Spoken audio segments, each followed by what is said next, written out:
fireflies we used to glide, flicker bright deep in the night. You glow a pure delight. In the twilight sky so wide, like fireflies we used to glide. Together we came alive, burning hearts so young and wild. Oh, we were catching fireflies, like our dreams they used to fly. Like your sweet scent in the air, all our worries would disappear.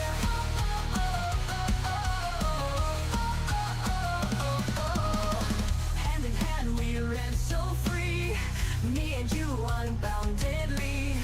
Whisper wishes to the night, captured moments in my mind. Oh, we were catching fireflies, like our dreams they used to fly. Like your sweet scent in the air, all our worries would disappear. We were catching fireflies, like our dreams they used to fly. Moments I will cherish in my heart. Oh, you are my guiding star.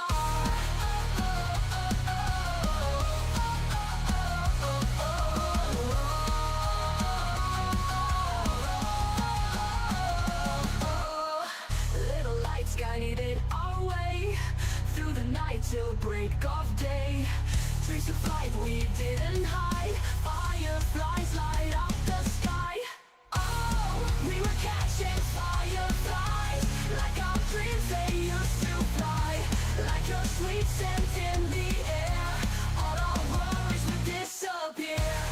We were catching fireflies, like our dreams they used to fly. Moments I will cherish in my heart. Oh, you are my guiding star.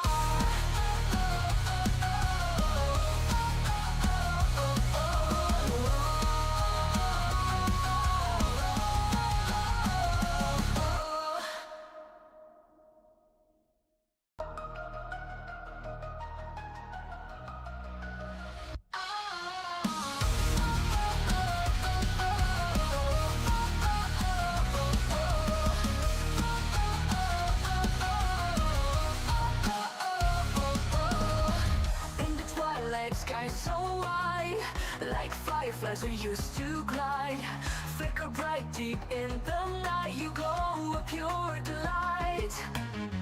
In the twilight sky so wide, like fireflies we used to glide.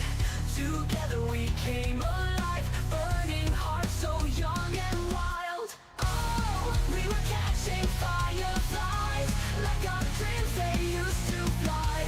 Like your sweet scent in the air, all our worries would disappear.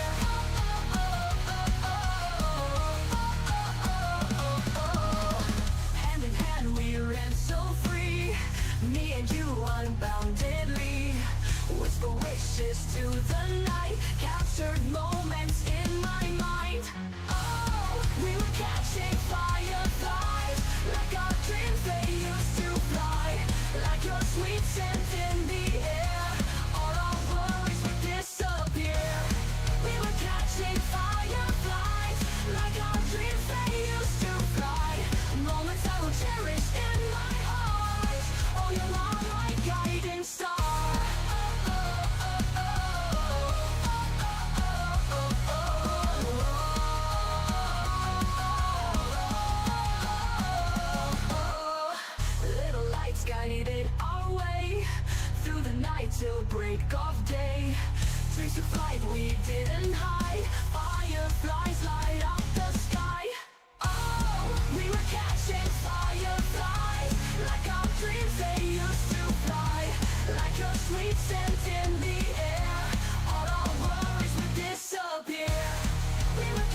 fireflies we used to glide. Flicker bright deep in the night, you glow a pure delight. In the twilight sky so wide, like fireflies we used to glide. Together we came alive, burning hearts so young and wild. Oh, we were catching fireflies, like our dreams they used to fly. Like your sweet scent in the air, all our worries would disappear.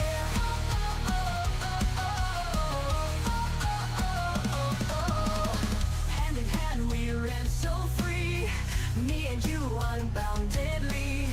Whisper wishes to the night, captured moments in my mind.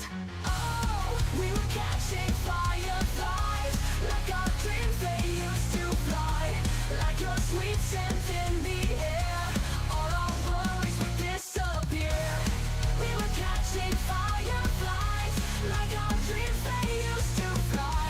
Moments I will cherish in my heart. Oh, you're my guiding star.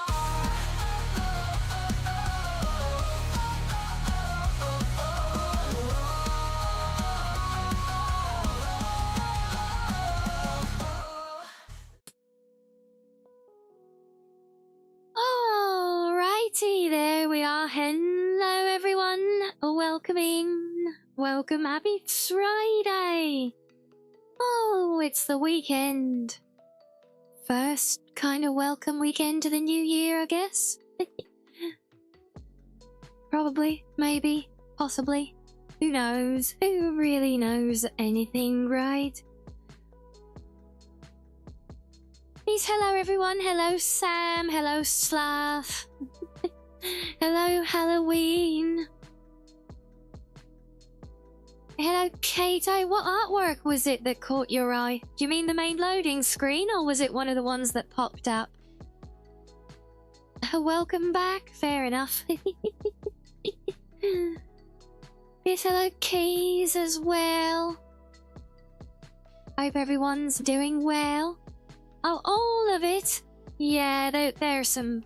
That's why I love showing them off, because you know there's just so many wonderful, fun bits of artwork that everyone's made. You know, yes, some of them are commissions, but you know it doesn't matter. They're still beautiful pieces of artwork. Many of them are not commissions, many of them were surprises and things as well, you know, so yeah. Yes, there's some very talented friendos, and tracking not so talented. It's gonna be one of those days for it again. I can see it already. I'm gonna be leaning around all over the damn place again.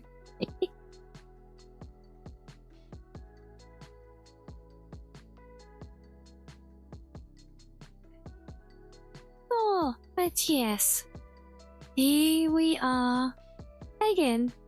A Foxy Friday indeed, Halloween, yes. And hello Lolo. Yeah, a bit of gangster lean, because the trouble is I have to keep moving the ring light out of the way, so every day I have to reset the tracking, and every day it's a booty. I mean, it still works. It just, because the phone gets tilted, so it's never quite right, you know? All good fun. The joys of doing all of this from the sofa, am I right?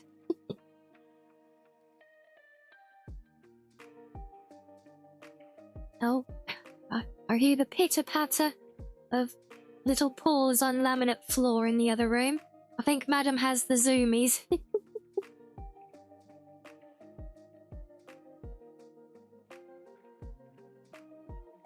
It's funny, you know, she's got into this really funny habit in the last maybe couple of weeks, if that even. Certainly the last few days I've noticed it.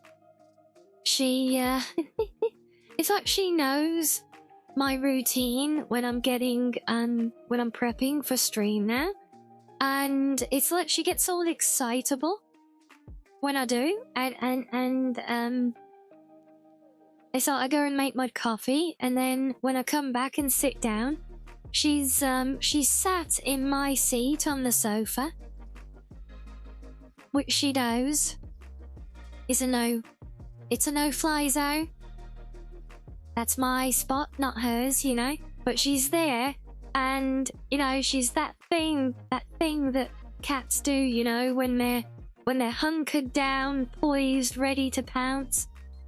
And then as soon as I come in and get near it, she leaps off the sofa and goes darting off on a zoomies run. Ah, it's just funny, yeah. There's literally nothing more to it. It's like she just has to hop in my seat and then be ready to pounce away as soon as I sit down for stream. She's excited to be able to get in the way in the most inopportune times, yes. Well, it's funny, she does a similar thing when I go to bed. Because this is the madam who normally, normally camps in my bedroom. She guards the corner of the bed all day and night. But it's like when I go to bed, even if she's not there, she will go and do exactly the same thing. Well, sometimes, Kato, not often enough. Which reminds me, we might not be on for too long today. Yes, it's what happens when I get a good night's sleep. It screws me over and I can't sleep at all again for another 3 bloody days. So, yes, it's a struggle one today. But no, she sits there on the corner of my bed, and when I go to bed and when I start peeling, she waits until I start peeling back the covers, and then she does exactly the same thing with an excitable pounce. So there are 2 Madams's keys. There are some pictures of them in the Discord.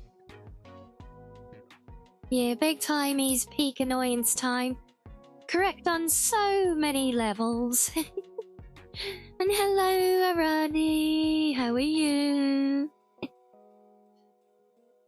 So we've got a cat's to-do list. 10 PM to 4 AM, bothering time. 4 AM to 10 PM, sleep and eat. Yeah, pretty much.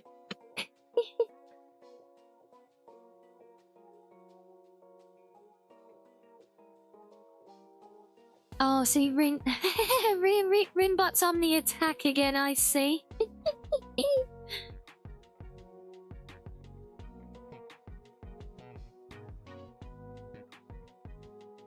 Bless it. I've said before, it's just because it loves you, you know. Yep. It's an affectionate thing, I'm sure.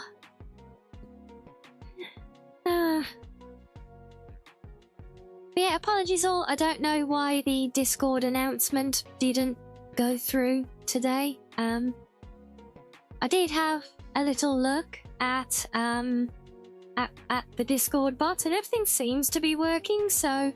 And maybe it's just an oddity with its connections, I don't know. We'll see. We'll see if it works next time. Well, we'll see if it picks up the highlight when that goes out later, which it should. It's a funny way of showing it. Yeah, you know, it's like in the old movies with the kids in like the old oldie worldy school, you know, and the little girl sat there with her hair in cute little pigtails, and the boy sits behind her, and he really likes the girl, so he shows it by like messing with her and pulling on her pigtails and stuff. It's like Rinbot being a troll with you, I'm sure, you know. It's Rinbot's way of, you know, pulling on your pigtails.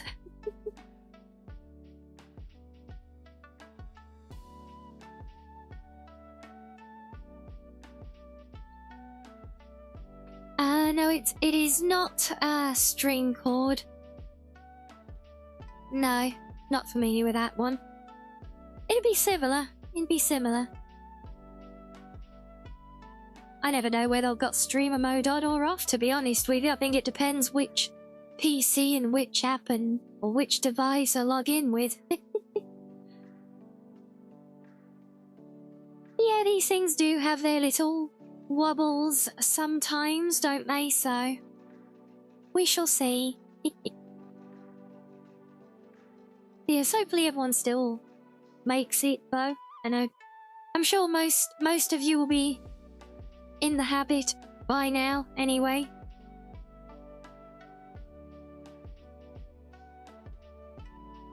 You ping the tags anyway to let them know. Well, thank you.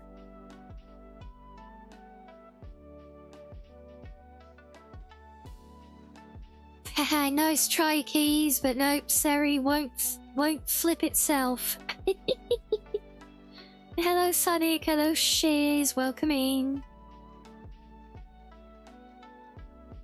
Yes, the machines are rising up indeed, it would seem so. Somewhat in theme for our game today, except it's machines that we control that are rising up. Yes, well, one good thing about not sleeping is that I get more gaming done, so I managed to scavenge my way around the map in Star Rupture, and oh, there she goes. Yeah, I managed to scavenge my way around the map. I got the thing that we needed, the blueprint we were missing. So we've got all the doodads. I managed to make the gizmo with the doodads after getting the thingy. You know, this is the way.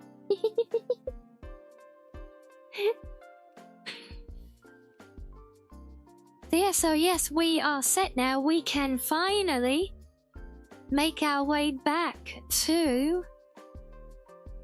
You remember that, those of you who were here, not last night, but the night before, we went exploring to that big, contraption on the horizon that you can literally see from everywhere, you know? The world engine. When we went there the other day, we found that we needed this battery thing to open the door. Well, now, finally, I have the battery. No, so, you know, these fancy sci-fi doors, they don't just take your standard double A's, you know. No, we had to jump through a lot of hoops so that we could make a space battery.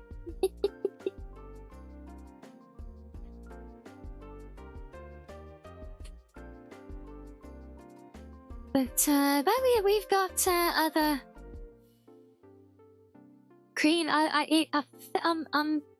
gonna go out on a limb, Shiz, and I'm gonna guess that it's a bit more than 9 volts. So you surprised that Discord is acting up so much when they just filed for IPO? Well, what's IPO? Not familiar with that one. But I mean, to be fair as well, it's probably not Discord itself, but the third-party bot which watches the Twitch and the YouTube channels to send the announcements. Is probably the bot having a blip in its servers or something, you know.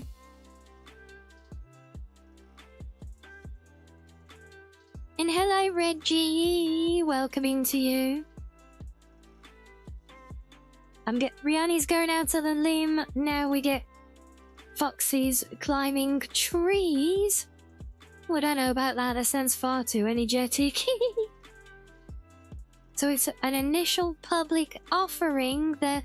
Oh, because they're going on... Right, the company's go... That's... Right, that's the proper term for like when they say they're going public. Ah, yes, well, that always goes well for a service provider, doesn't it? Yeah, should we start looking for alternatives now? God, it does make me worry. What the hell would we use if that became unusable, you know? What? Back to TeamSpeak? Actually, joking aside, I have heard TeamSpeak's actually finally started to look competitive again, shockingly.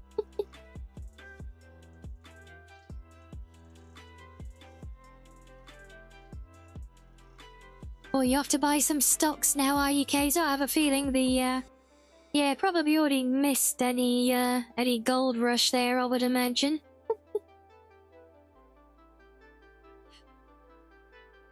It's still interesting though, but yeah, I hope it doesn't end up being a bad omen for everyone who uses it all. Getting ads in VCs, it does not surprise me, no. Hello, Purple. Welcome in. Thank you for the head paps.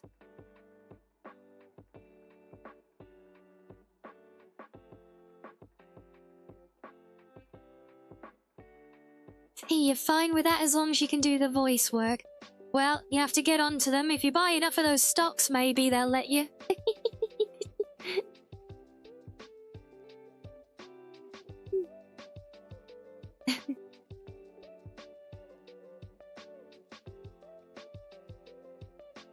Try. Madam number 2 just entered from stage left.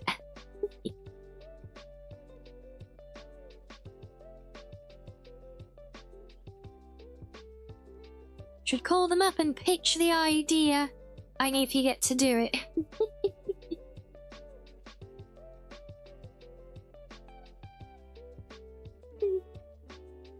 Oh well. But yes, yeah, I'm good as well. Thank you.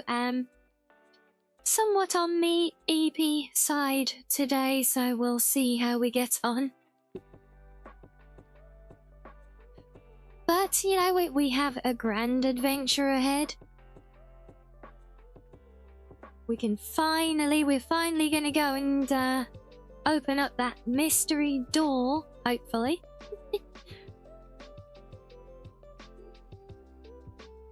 And see what all the fuss is about.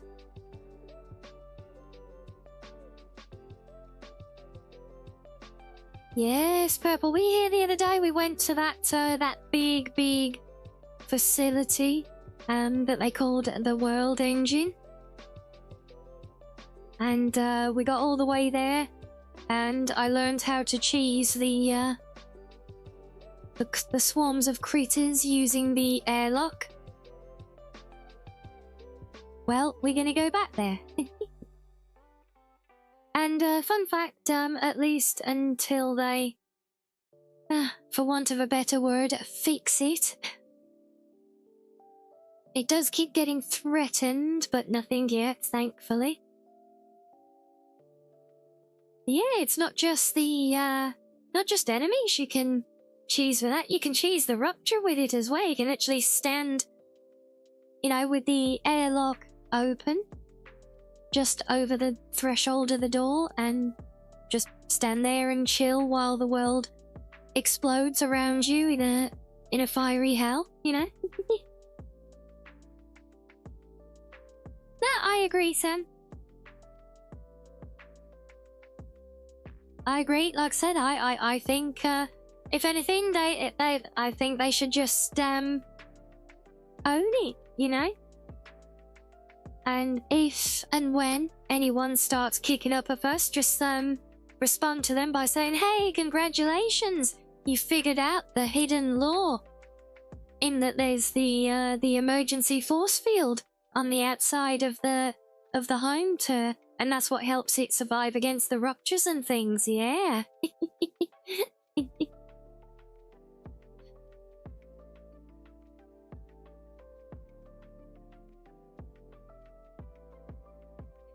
Do love a good cheese. Yes, we do love a good cheese. We must go back and see if we can finish our cheese quest in Skyrim at some point as well. Maybe we'll do that tomorrow. See how we get on with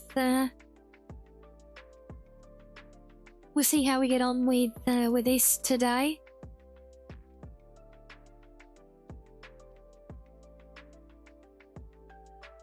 You don't like it when devs take something out because they don't like that it isn't how they meant the game to be played here.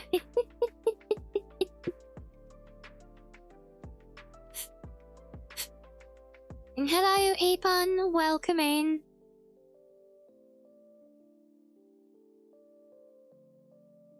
Timed it well today. Just joined stream and dishing up dinner. Very nice. Well, I'm guessing it's something nice. Have you got something nice for dinner?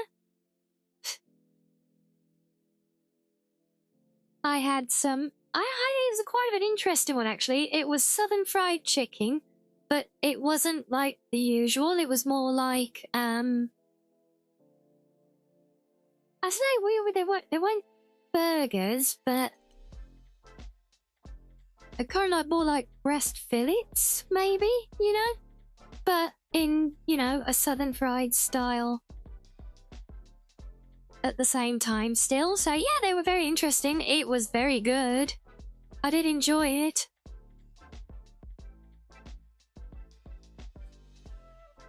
Got fondant potatoes, chicken Kievs, and garden peas. Very, very nice indeed. Do love a good Kiev. Yep, I have them myself sometimes.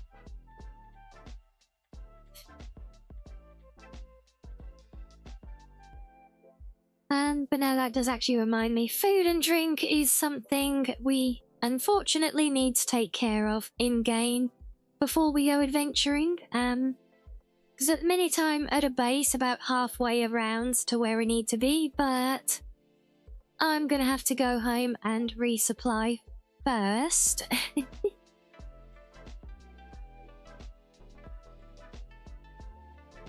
Because we do not have much. In fact, I think I'm almost completely out of hydrates.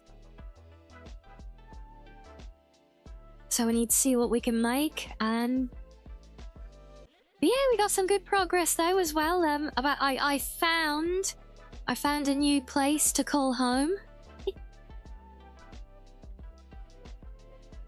Just get more water. I wish it was that simple. I wish it was.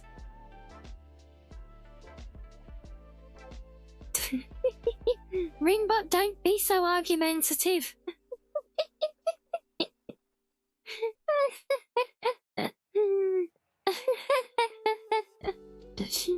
Oh, it's even better when it actually works in context as well. Oh, my days. Ah. Oh, you silly little butt.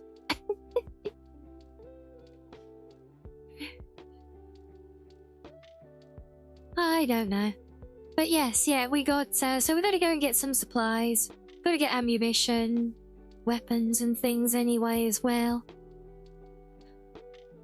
But yeah, we'll be coming back afterwards through the...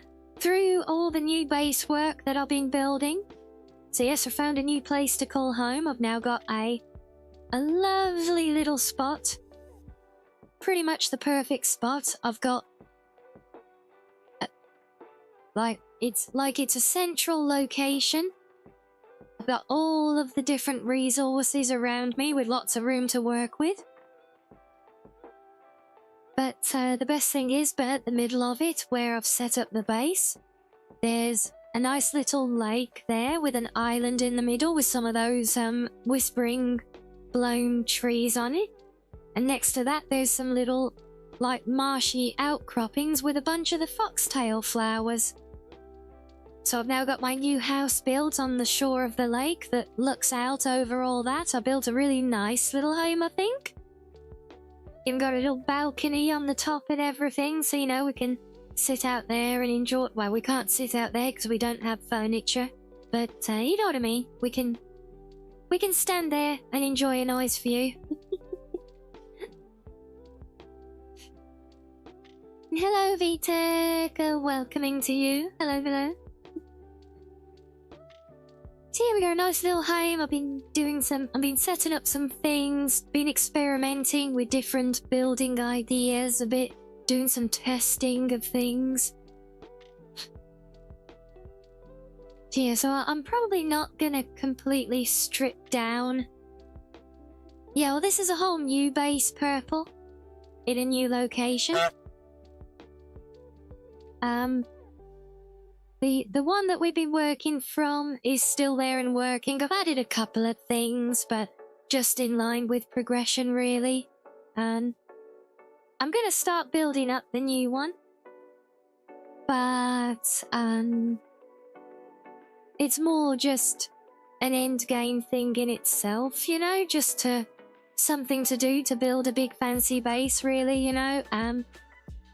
The old one, even if I get the new one up and running with everything, I doubt we'll remove the old one, just because there is so much stuff there. It would take forever just to ferry it all from one place to the other. Although that said, actually, maybe no, there might be a tangible way, because there's the dispatchers. It's like the flying drones that you can do, and I did see that at one of the later levels I can build I can get a recipe to build what it calls a multi-storage. Just a big dumping ground that will take anything you throw into it.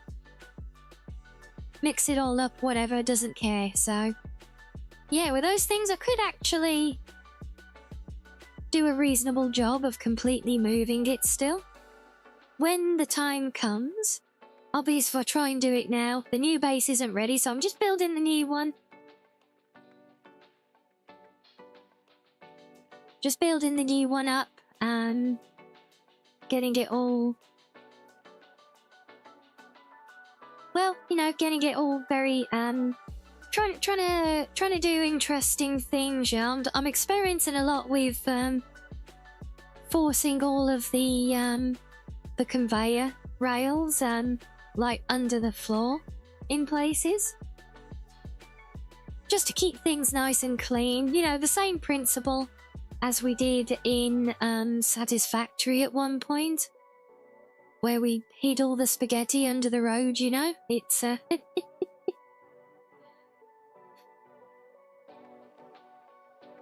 We're also going for a slightly more refined build setup again, layout for the whole place now as well. So, but we'll get into all of that. I'd say, 'cause we got a pass through there on the way to the big world engine anyway. So I'll show you guys what I've been doing and see what you think. Got some interesting comments and things, kind words on the Rupture Discord earlier. I shared some screenshots. But yes, for now though, yeah, gotta tuck the spaghetti under the floors and roads. Yeah, yes indeed. I mean, it's not bad spaghetti yet. Some of it is honestly really, really neat and tidy. The first bit I did was very messy because it was quite complicated and I was figuring a lot of things out with it, you know. But once it gets after that point, it's always when you have the ore extractors, because they're kind of all higgledy-piggledy all over the place, you know, and you don't get much control over them. So yeah, and the fact that I tried to build a giant factory around 7 of them, and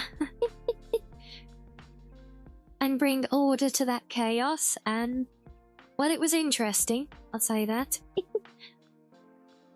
So I currently got so the new facility, I've got it as far as making the 2 very basic ingots from the start of the game, and that has been taking me pretty much all day to do. These are the big fancy factories now. Well, it's not like the Satisfactory stuff, you know, with hundreds of machines, but yeah, it's just we're just all looking nice and tidy. Professional, dare say, you know. But you'll see for yourselves when we get there anyway. Like I said, I do need to run home and do a supply run ready for our adventure, so if we head over, we'll head over early. We'll go and hit that. Hopefully, somewhat quickly. And then we can head out on our adventures. So let's see what we're up to.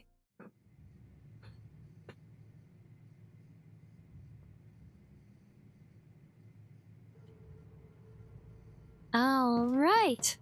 Away we go. Yeah, we're just we just paused in this place at the moment to wait out another storm.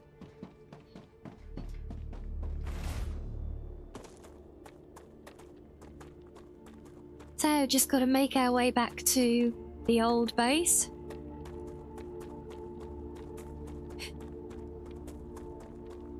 Yeah, I did manage to get that big new machine unlocked, which brings with it a whole cast of new things that we can start mass producing. Not the least of which is the heavy ammunition that we need for our machine gun.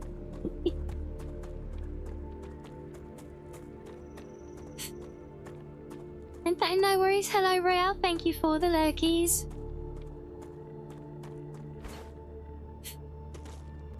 Yes, a big huzzas for that one, Reggie. Yeah, so I've got that one set up. I can, and I also need to mass produce the... Well, in fact, what I need to do is learn how to make the big turret defense towers. Because they will take a rail feed for the ammunition.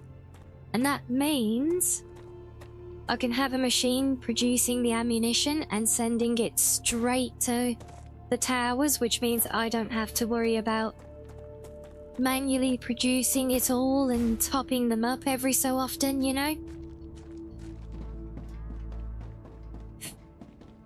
And once I've got that capacity to, you know, really effectively defend the bases, then I can actually, because these big umbrellas that serve as the core of each base, you can upgrade those to make them better in some way. I think they're stronger. They can hold more stuff under them or something. But if you make them stronger, if you upgrade them, the bugs don't like that, and so they attack.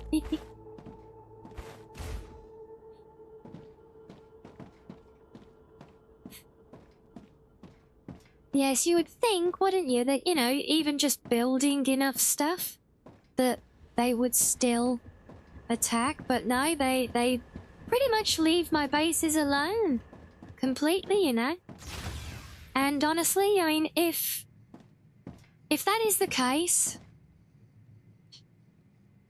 you know, because we're pretty much sorted it for a big chunk of the progression building now. But you think about it, if, you know, if you can just build more umbrellas off to the side and expand outwards but connect everything together, then, and by doing that you don't get bugs attacking at all, then what is the value in upgrading an umbrella to take more, to hold more stuff and then invite the bug attacks as well? There's literally no point. You can just build another umbrella that overlaps, you know?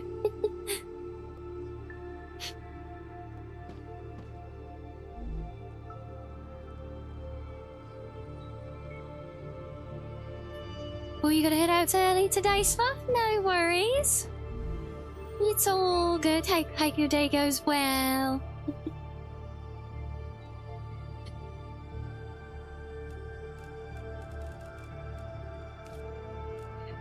Right, what am I doing? I'm unlocking food and stuff. Yes.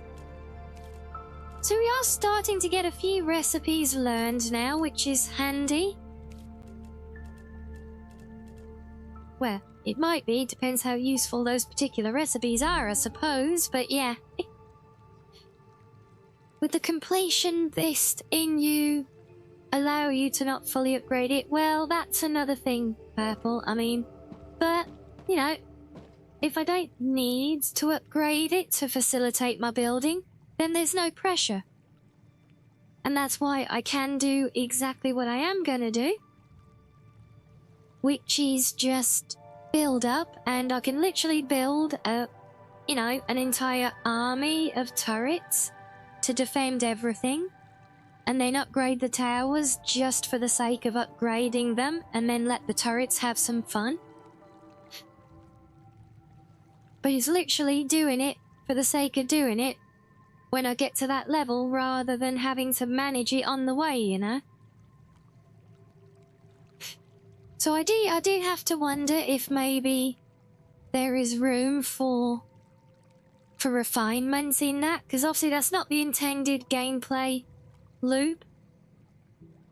You know, the idea is, you know, remember the whole tagline from the trailer that we first watched last year: defend your factory. Well, that was the tagline for the game, and yet at the moment the factory doesn't need defending because the bugs leave it alone until I level it up, and I've got no incentive to level it up.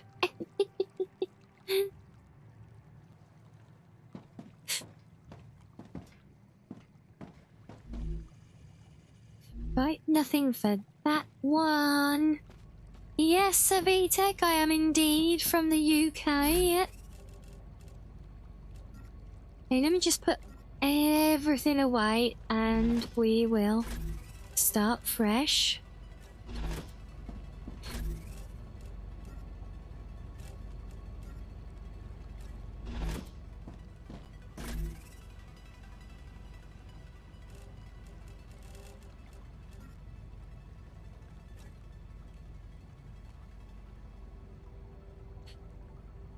Yeah, making it so that to build higher tier items you need a higher level core shield thing. Yeah, that would do it. Maybe increase monster resources from the bodies. Do you actually need them? No, Purple, literally they're just small token amounts to put in the analyzer machine. So we got this machine over here in the corner. This is the analyzer, and you often see me come to it when I come home with loot. And we get items, and if we put an item in here, we can claim some points. See these meteor hearts are worth 90 points, look. And these build up to our points up here that we can use to unlock levels in the progression tree if we want to, or we use them in unlocking the recipes in here. Yeah, this is using those data points, so I just forward them for that. But the thing is, the drops from the bugs might give you, like, say 50 points or whatever. But when I go salvaging in the drone wreckage and the ruins, and I pick up the dead bodies, you get these like little old circuit boards and bits of trash from them.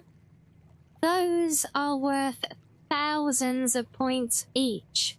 So the stuff you get from the bugs, I've never seen it worth going out of my way to get them for anything. It's literally, I just basically burn them in that machine like burning trash.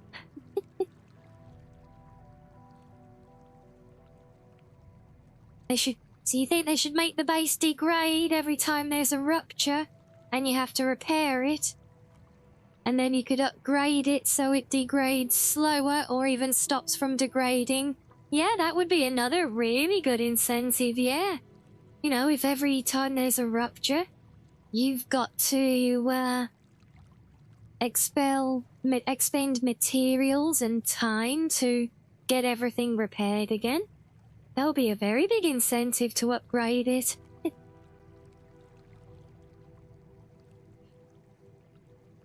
So yeah, that's another cool idea, yeah. So yes, as far as I can tell at the moment, Purple, I've not seen any other use for the bug bits. Doesn't mean to say there is not a use that I simply haven't discovered yet, though. Maybe I should be hoarding all of them, you know?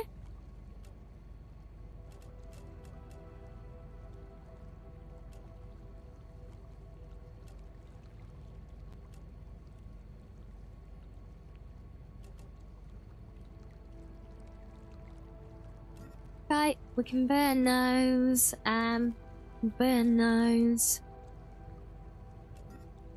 Burn that one. Yeah, it's all the hydrating stuff. So, I don't know why. I seem to dehydrate about twice as fast as I run out of, like, calories for some reason.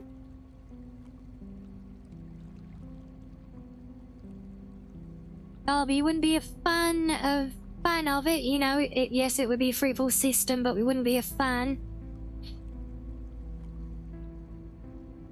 You say like the shield would be pointless because supposedly that's exactly what it's there for. Yeah, fair. Well, I mean, it still is an interesting take on, you know, how it could give value to the shield upgrades. Having a more powerful shield in place in order to, you know, as a prerequisite for building higher level, you know, more sensitive equipment, fancier equipment. That would also work, I think. So it's not directly tied to, you know, it's not saying then that it can't do its job. But if you want to build, you know, more sensitive, high-tech equipment, well, you need a more powerful shield to protect it. Makes sense then, you know?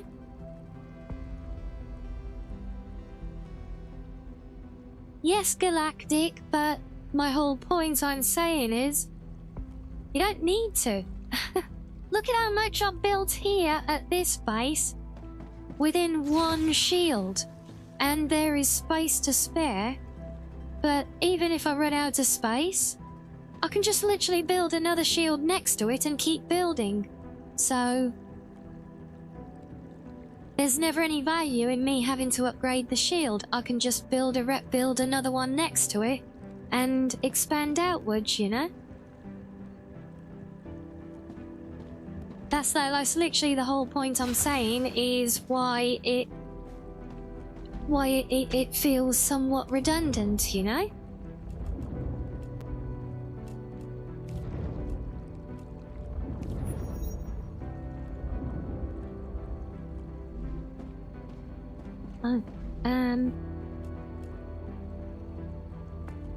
Oh, this is all gonna need... Oh, this all needs plant stuff to make, and I don't have any. Oh. Oh, I might actually have to bust out the supporter pack provisions, but I really don't want... I didn't want to start burning through those, you know?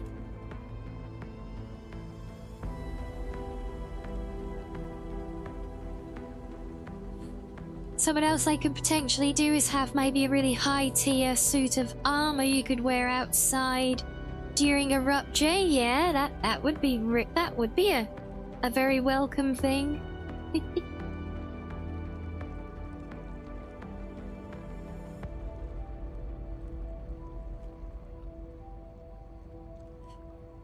Do you think the upgrade should protect more areas? So yeah, rather than just being able to take more stuff, it actually expands the build area. You need more comida. Hello, Yamato. I don't know what comida is, sorry. So therefore I don't know if I need more or not.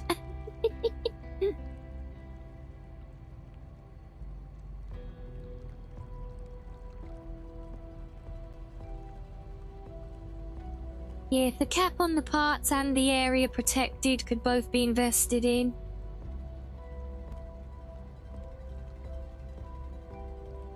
Oh, it's food. I see, yes. Well, more than food, I need drink at the moment. That's the problem. And yes, indeed, Baron, welcome in, by the way. It is indeed early access. Of course, it has room to grow. It's grown a lot already. We've been spending a lot of time with the developers in stream over the last year on it. So yeah, we're very much in the habit of bouncing ideas around, you know. Come up with suggestions for them and things.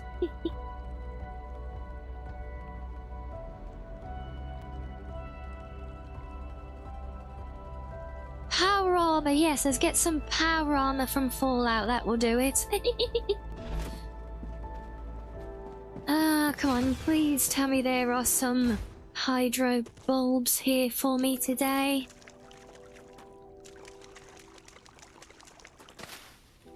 We have one. Really? Really? One bulb? Oh, no, no. 3 bulbs! Yay! And hello, Shining! Hello, hello, welcome in. Well, if any of the others have, they have not made themselves as known.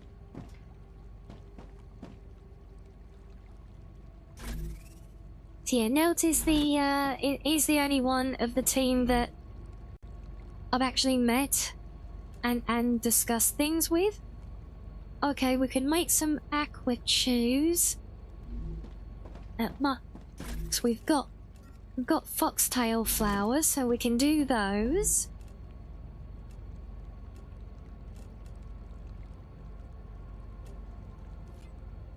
Well, we can do one.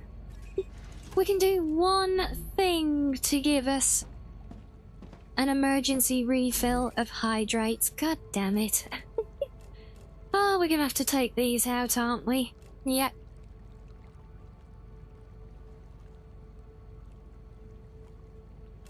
So we'll keep those for the food. They'll be good for heals, potentially.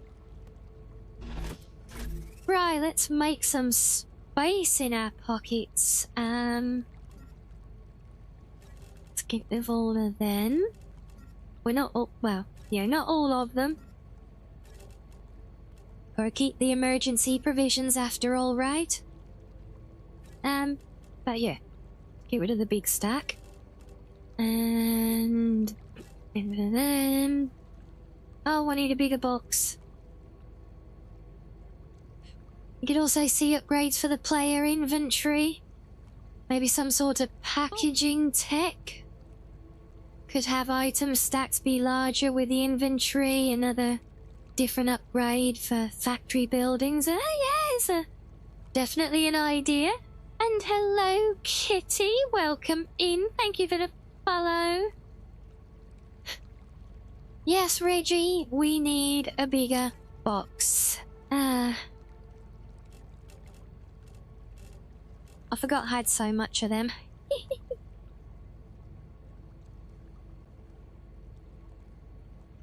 No, Vita, there are ways to produce food and drink. That's literally what I've been doing here.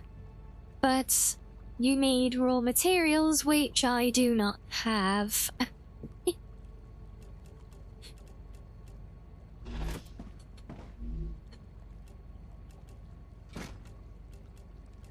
These I literally don't care about because they are everywhere and I got too many anyway. Same with that. If they're still here when we come back, great. If not, never mind. I love how the text spawns in before the box. So we'll just put all of those in there.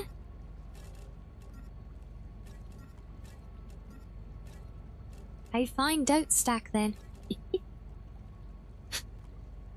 You got a cute Jaws movie poster meme, but instead of the shark, it's a dog mouth instead of Jaws, and it says thieves.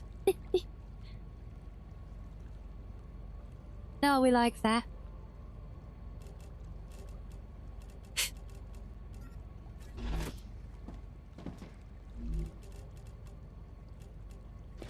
Get rid of those. Right, so we've got... well, we're gonna want more ammunition.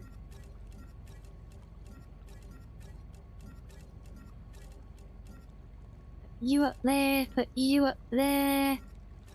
Food and stuff. Get those in there. I think 300 rounds for the pistol should be fine. Thinking about it? No, get in there.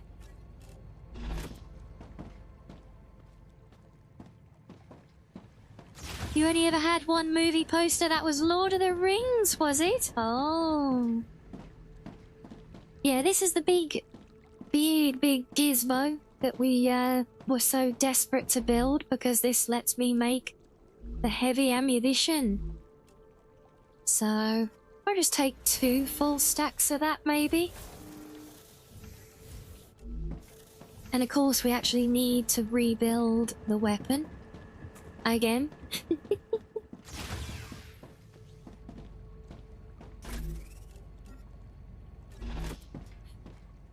And of course we're gonna go straight back with Old Faithful.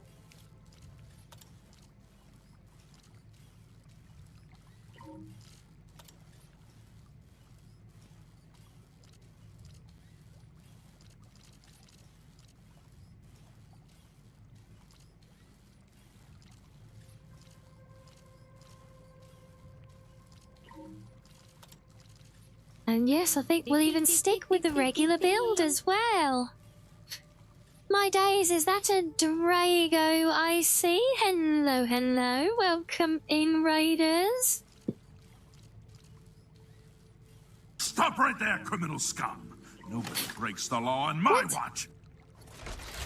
I am not a criminal scum. I can explain the machine gun, I promise. There you go. What machine gun? Yes, hello Raiders, welcome in. How are you? I hope you've had a fun stream. Well, for those of you who don't know me, I'm Rianni, the Cozy Blue Foxo. And today we are playing Star Rupture. We are rupturing stars. By which I mean getting eaten alive by swarms of buds. Yeah, it's Helldivers but with conveyor belts. But hope you're well, hope you had a fun day. If you need to raid and run, do what you need to do, of course. But if you want to stick around with us, it probably won't be long before you get to see me getting my face eaten off, you know? Right, sanity check though. Right, we have provisions, except I am still really, really low. I didn't even do a detox. Silly Foxo.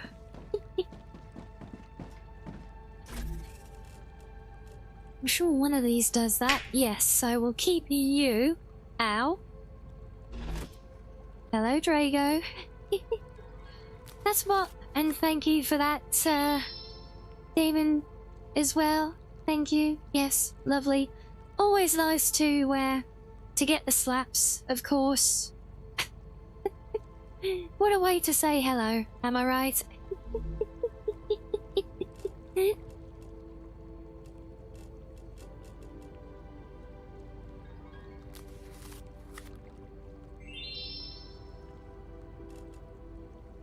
I didn't want to waste those, but... Suppose we pretty much need to use that. Fine, one of those, and one of those. Okay.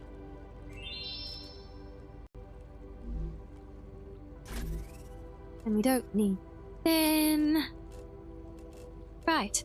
Ammunition, check. Both weapons, check. Space battery, check. Minimal supplies, check. And oh, I need more building blocks. 50 building blocks won't get us very far if a rupture comes while we're exploring. Although I want to see, we've got so many bases around now, it's almost impossible to get caught out. Look, we got a base here. And one here. And another one here. And another one here. And one here. and one up here, and one over here. We literally daisy trade our bases to get all the way to the world engine. If you use more than one card redeem quickly, does it multi-draw? No, it doesn't multi-draw, they queue up. So, it doesn't matter how fast you spam it, it will cycle as fast as its script allows.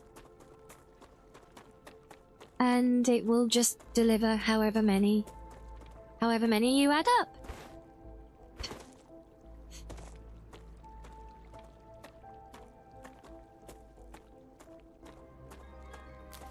Yes, good points as well, Sam. There is a daily limit of 10. They don't go anywhere, so you don't need to spam them to get them out of the way either.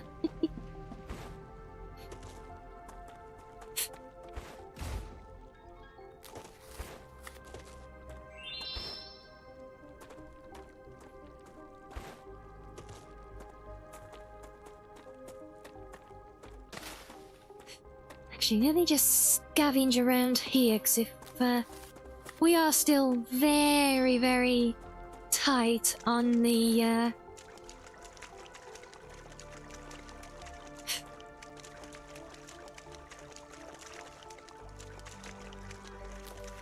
on the hydrates.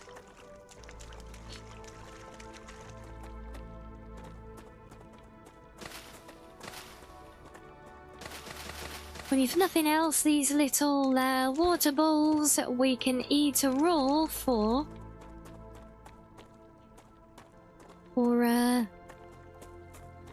well, something at least.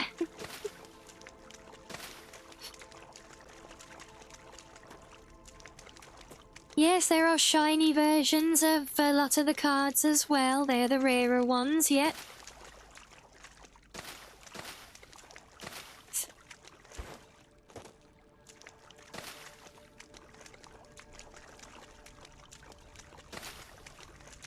Oh, you hate for having a vehicle to unlock one day in the game? I mean, I think that would be a nice thing at some point.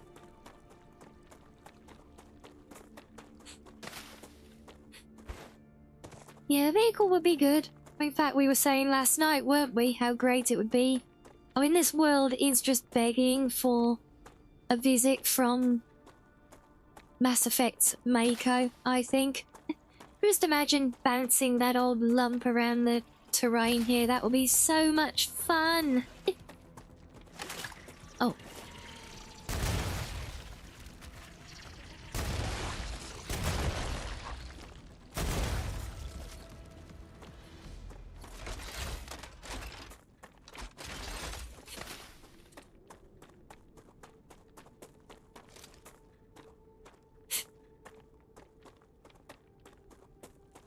Yeah, some kind of ATV, or even just a little buggy or something, you know, would be a godsend, because it is a lot of mileage running backwards and forwards across the same bits of terrain all the time, you know. More buds? Really? Where are you? Where are you? A tank? Oh my god, a tank would be beautiful. Imagine that with that big gargantuan thing from last night. Look. Oh.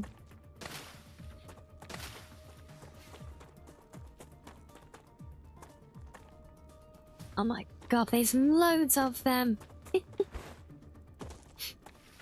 A tank plus the girls from Girls on Panzer. Obviously, I mean, who drives a tank? I mean, you see, talking about Makos. You seen how good Mako is at driving the old Panzer?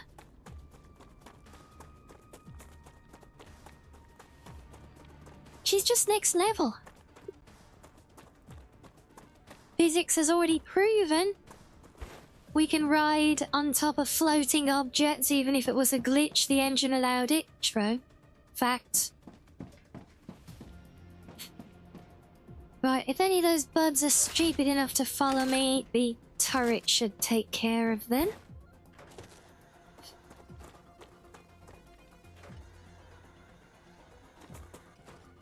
So look how the original Minecraft creeper came from an exploding pig, is that right? Oh.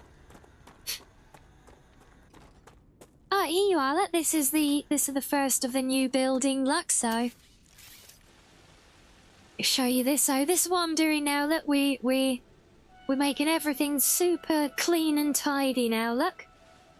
So we got our these are the ore extractors. But we've actually built the floor up at higher level around the top of them. And you can see we've got the conveyors running under the floor.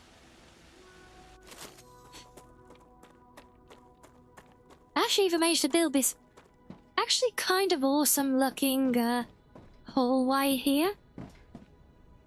Which even serves as an access to, like, you know, maintenance on the extractors and things. But yeah, there's the rail going down under the floors, look. I mean, yes, I've actually even built in proper little utility corridors to get around it all.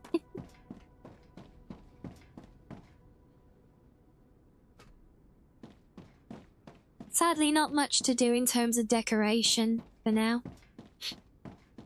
Yeah, we're just doing like these troughs to have the visible conveyors at times.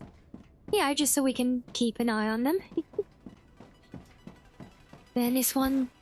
So all of these extractors all disappear under this massive floor. And then just come out together here in a nice neat little line, look. No, and look, we got all this built, nice neat little bridge, and then they disappear back under the floor here. And then they just pop up there and fill up the machines. So yeah, stuff like that I've been doing. This one was quite, actually quite quick and easy to do. Yeah, that's literally as far as it goes, is just making an ingot at the moment. Yeah, so this is now part of the new base, the multi-umbrella. Many multi-umbrella base.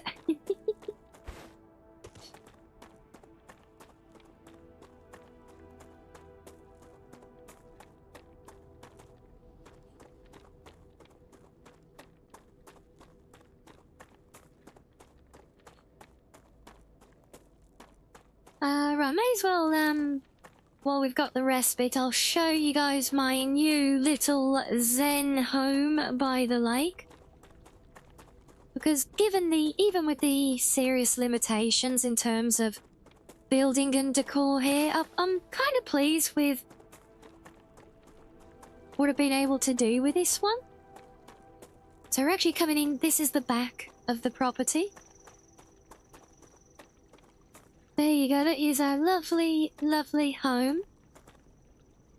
And there's our view. Look at that view. So I'll come up here to my my little makeshift balcony, look. And we can just enjoy the lovely view of the windswept trees, the foxtail flowers, the oh so discreet world engine up there. Yeah, this was an interesting one because in order to build that close to the water line, I could actually only do it because the water disappears when there's a rupture. So I had to wait until there was a rupture. Do as much as I could to figure it out until the water came back, and then pause, wait for the next rupture and do a bit more.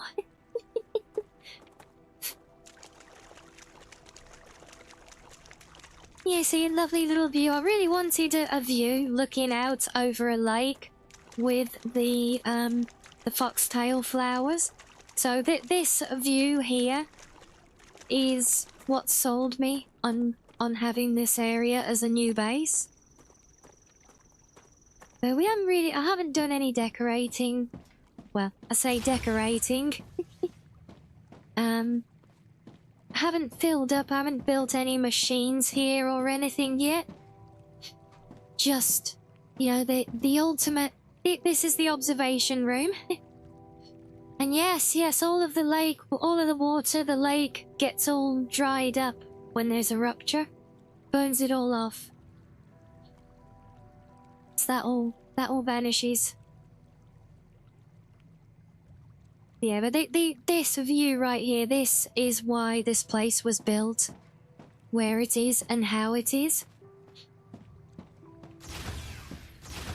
But if we go out here, look, we can actually climb up onto the roof here. Even though the ladder is glitched. It's supposed to have like a little landing platform at the top, but it disappears on me. Even managed to build solar panels on the roof, which the game didn't want to do either. But then we can come into here as well. And then we have our full panoramic rupture viewing room.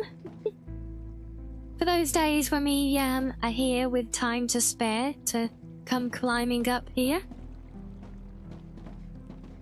So we all watched one from here. Boy, does it get orange in that room. Yeah, so this is my new little home project. This is going to be the centerpiece of the new base. So here's our centerpiece. Here's our lake. Doesn't look much on the map. It just looks like a bed of sulfur. But then we've got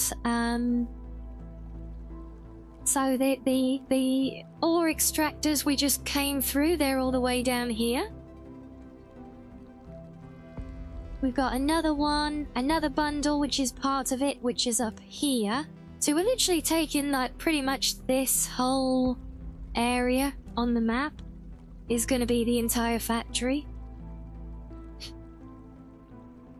Because within that radius, we've actually got all of the different building materials that we need, all the different raw materials.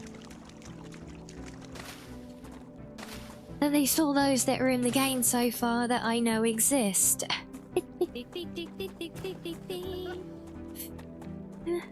Hello there, Hells. Hello, welcome, Raiders.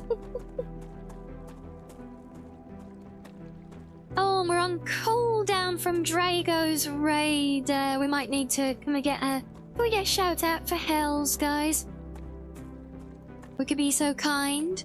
Yes, it's been a hot minute. I don't think I've seen you. Right, in fact, you know what, Hells? I think it's been... I haven't seen you since last year.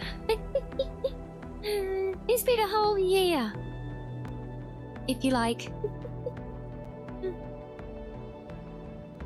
So yeah, Happy New Year to you and to all your viewers. I hope you've had a... I hope you've had a fun stream.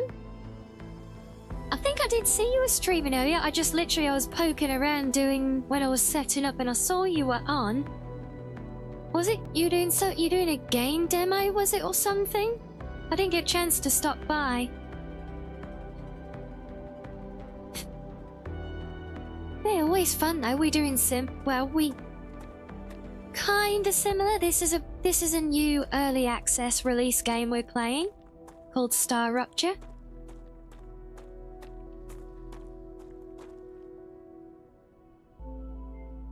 Oh, you're playing Borderlands 1, but that always shows up as a demo? Ah. Interesting. Oh well, fair enough. Oh, and yes, this is an absolutely beautiful game, just until the nightmare bugs swarm and try to eat me alive. Not quite so be all when the sun explodes. Yeah, it gets a little bit less beautiful then.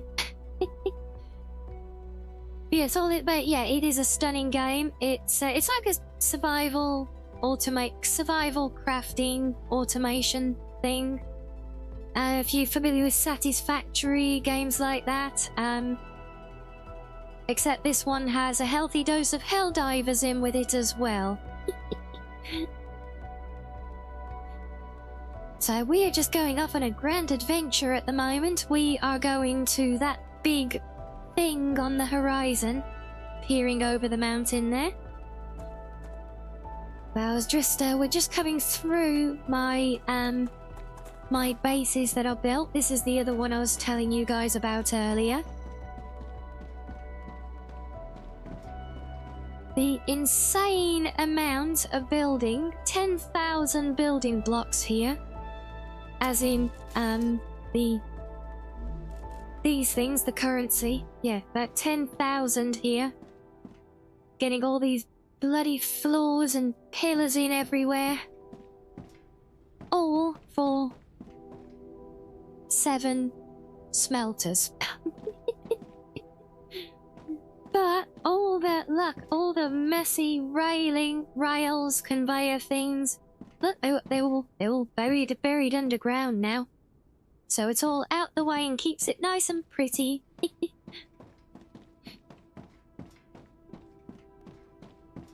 Yes, well, I guess for any visitors who don't know me as well, I'm Rianni, the cozy blue foxo.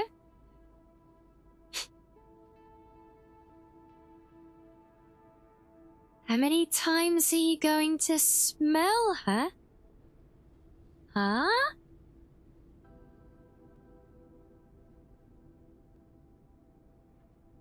Oh, sorry, because of the smelter. Oh. The smelter, I say, oh, very good. Well, 7.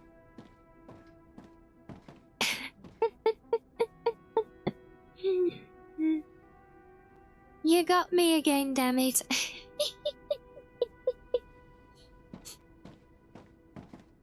Yes, the spaghetti is well and truly, well, it's as hidden as can be underneath because you can't build walls in this game, unfortunately. But if I just hop down here. So yes, the spaghetti is even more spaghettified because of having to make it all come downstairs at such steep angles, but so under here, well, it ain't pretty. Not like the other one that we travelled through.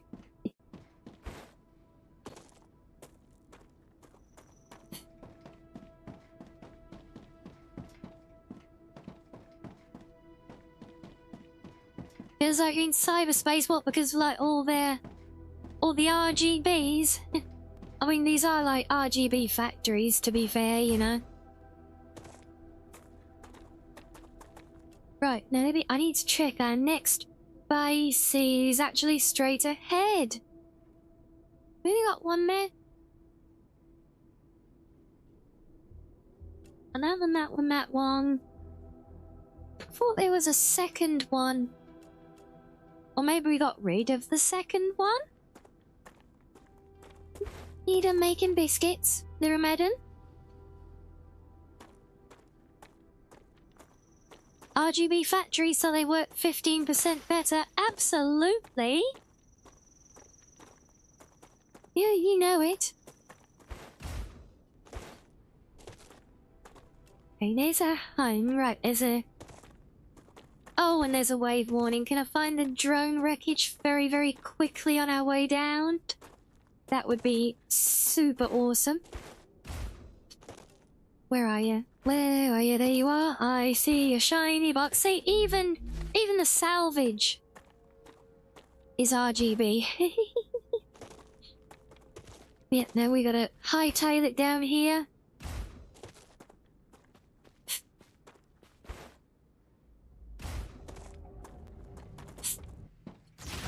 Hide in here. Linking to the respawn chamber. And now while we wait for the storm, can I build a food doodad? Yes. Second question. Can I do anything useful with it? Okay, well we can make water thingies. Make a few of them. That is very good actually. Oh, it does. It uses 4 bulbs. So a single bulb does 15. So 4 of them is 60. I can squash 4 of them into one thing and only get 55.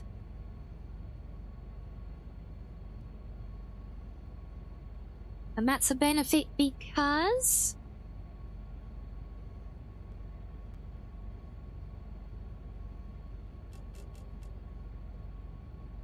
yeah, they don't even give a toxicity, so there's no negative effect to remove.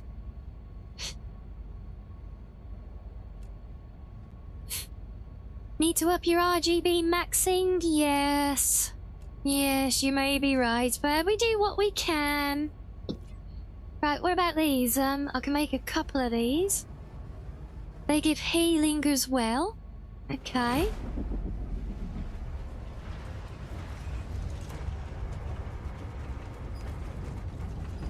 And then we have these, which... oh, they need the foxtails that we don't have. Okay. So, is there a benefit to making these hydrolytes then? Literally, the only benefit I can see is that you only have to consume one item as opposed to 4 at a time, but ultimately you get slightly less healing for your trouble. So you're not just better off just eating the raw bulbs, because you get more heat, more hydration then. No, they're not more efficient. That's what I mean.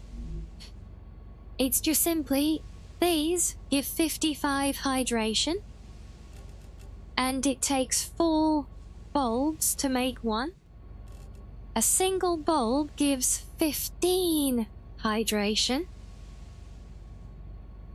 and 4 times 15 is 60.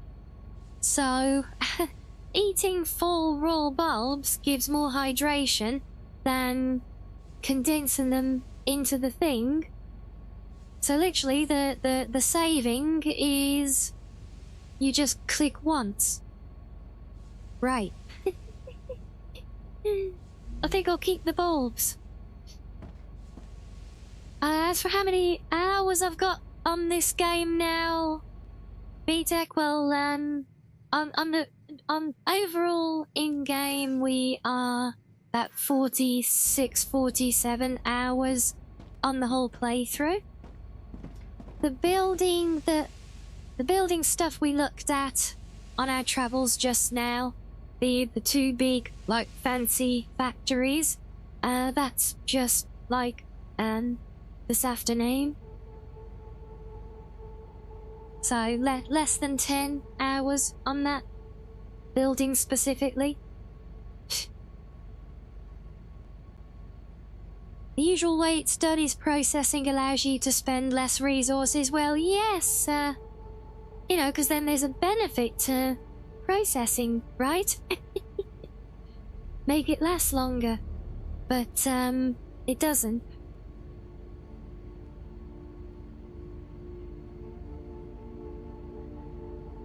And hello, Arctic! Welcome in. And also, that literally could not have happened at a better time, because the ruptures hit right as we've arrived at the world engine, which means it is just cleared out the massive swarm of bugs here, which means we can just go straight to the door.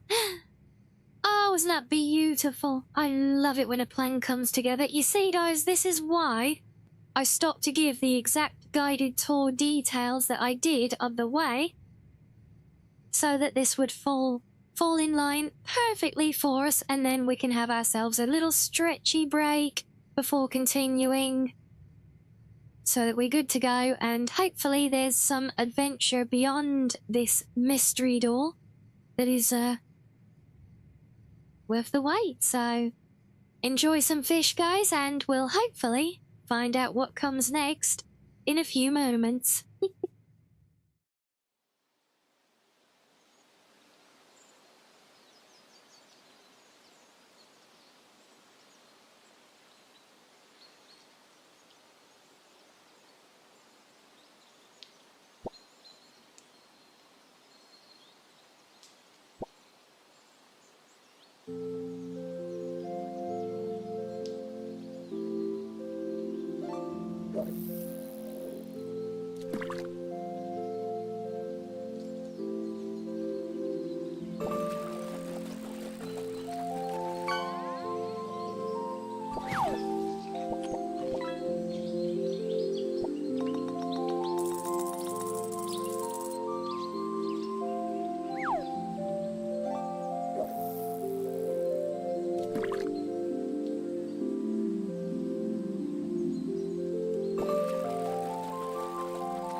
Right, welcome back everyone. Hope we're all suitably refreshed, ready for adventure. Or, well, possibly not adventure if we're quick about it.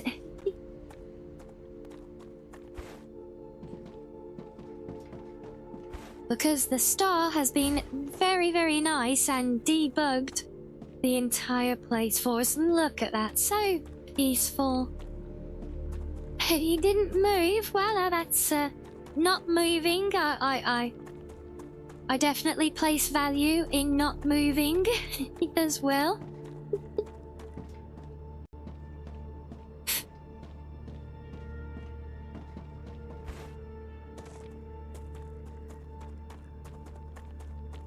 God, this thing does start to look ominous the closer you get. But so actually think about it. I'm curious to know, guys. Oh, you moved your fingers on your controller. Well, don't overdo it. All right, take it easy. Yeah. Make sure you get a good warm up. Yeah, I'm curious to know, guys, are we noticing any difference in visual quality of the game so far today? Over the previous streams at all?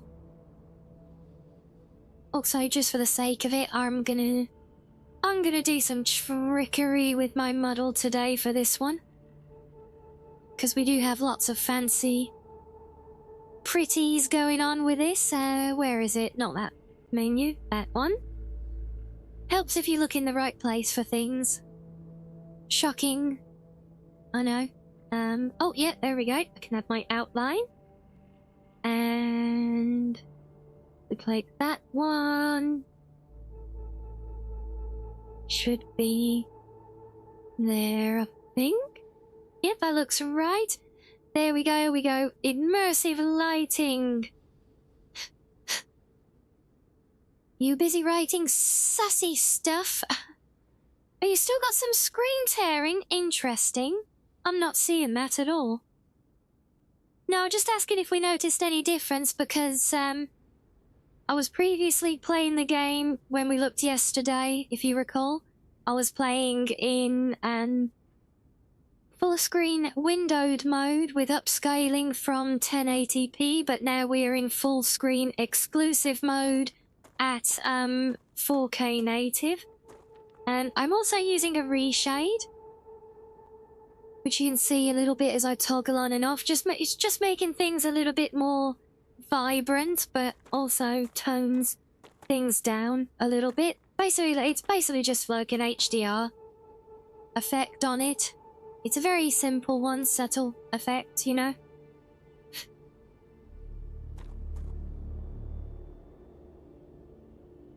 Yeah, I was hoping the being in full screen would have reduced the tearing. I mean, I've not seen it. Not as bad as before, at least. Not been noticeable. You not notice much, but you don't normally unless it's a huge difference. No, that's fair. That's why I was curious if there was a noticeable difference. I mean, I honestly, I didn't expect the game to still perform this smooth at a full 4K native now, but well, it's behaving, so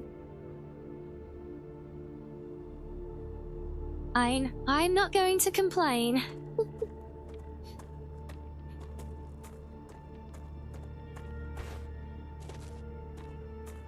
Now, moment of truth at the mystery door.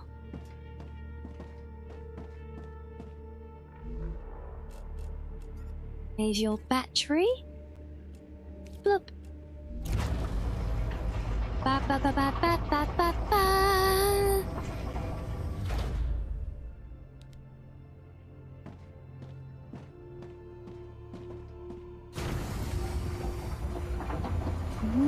Big ammo.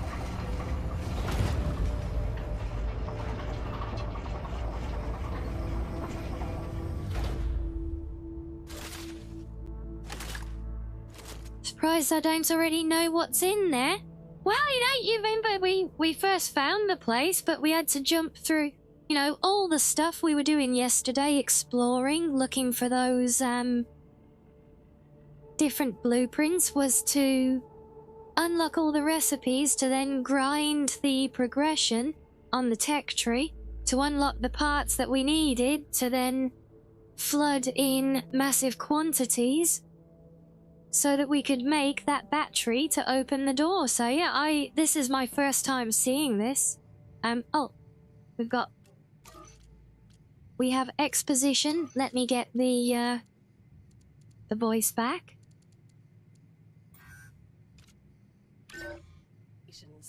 You have managed to find a way into the Forgotten Engine. Remember that everything you see here is highly classified. Your contract stipulates that you may only divulge this information to the Claywood Corporation. I see, so it's all secret stuff, can only tell the only people who know I'm even here about it. Good to know.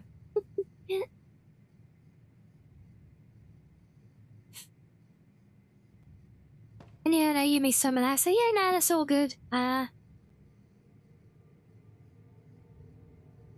this has been like the big goal though, to get to this point, and it took all day yesterday just to find our first blueprints for it. There were like 4 that we needed to find in special loot, and come on, camera tracking, why are you being such an ass today again? So yeah, it's a very secret place, so let's see what it's all about. Oh.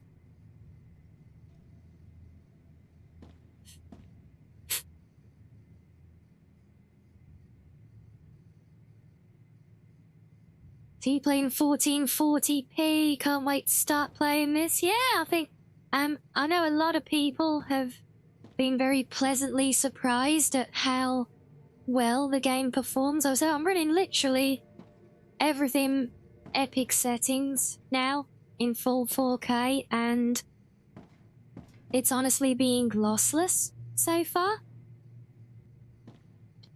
Oh, an access card. Evacuation pod. Oh.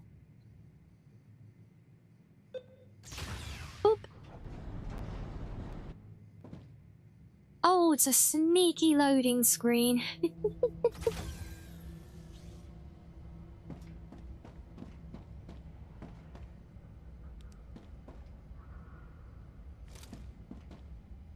Okay, that does not bode well. Was this set from Aliens now, or what?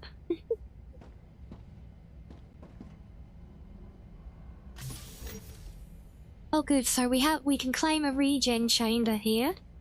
That will help. Simon, Probably means there's something scary to come. Please, please, please, I can't escape without her. Here's the disc, just click the stuff. What? Where'd you get that? Man, take it back to the storeroom. I need to report this. Report it? Did you see what's going on out there? Who do you want to report this to? Print me one sleeve, one! No, Simon, I can't. Fine, you don't want to help me, I'll print it myself. Stop! You don't know what to press. Those parameters are wrong. Shut up! Let go of that!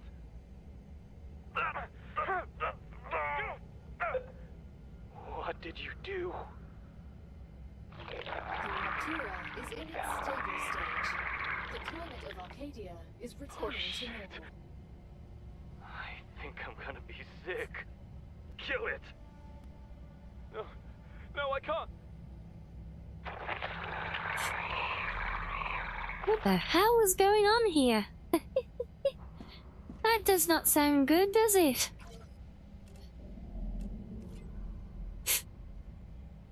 Congratulations, you are among the pioneers who will help build a second home here. Remember that our goal is to make everyone who comes to the New World not only safe from radiation, but, in the future, able to take a deep breath of fresh air. We invite you for a briefing and some refreshments in the canteen, blah blah blah, okay. All good?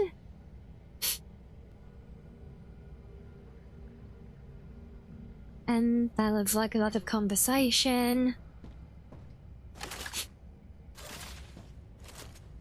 Oh, now. Wait, what? Why can I specifically look at the main engine sign?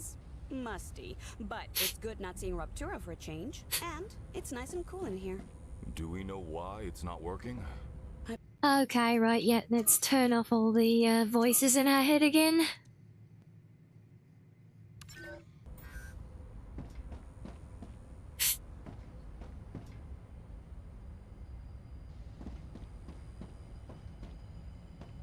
Right, that one's locked. What was the key card that we picked up? I saw it was a card, I didn't see what it was for, and oh. Okay, well I guess we're not going that way, right? I didn't want to go up anyway. Do you want to hear that? No, because they honestly, they just keep annoying me after a while, because they just keep yapping and talking randomness all the time, trying to injecting, and don't get me wrong, it is some good entertaining stuff, I guess, but yeah, it just last time we played it got annoying because every time I'm trying to talk to you guys, the voices in our head were talking over us, and the thing is, it's a lot of implied familiarity with a bunch of characters that mean nothing to me. They're just voices in the head, so yeah, I always find things like that a little bit awkward, you know?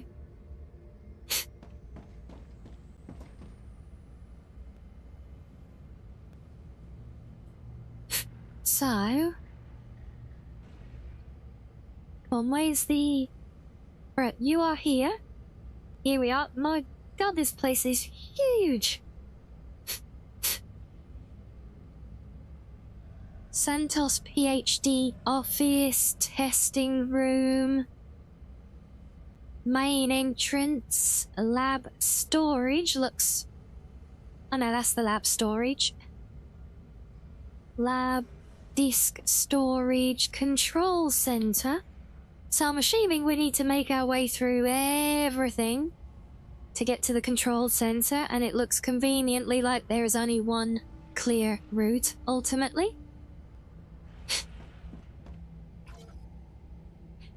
Hello, Levi!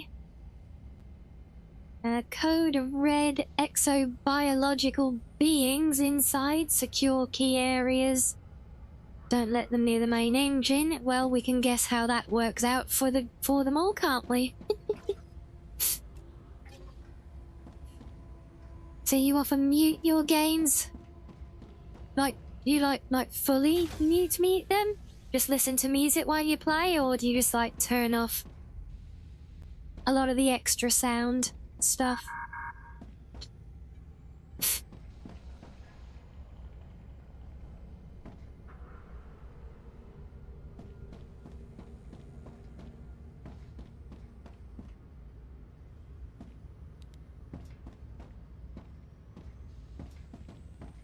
No, gods, I'm just waiting. I'm just waiting for all hell to break loose in here, and we're gonna have to fight armies of bugs in close quarters. You know it's gonna happen, guys. You know it. Hello, Kato. Why am I all glowy? Because I felt like being glowy today.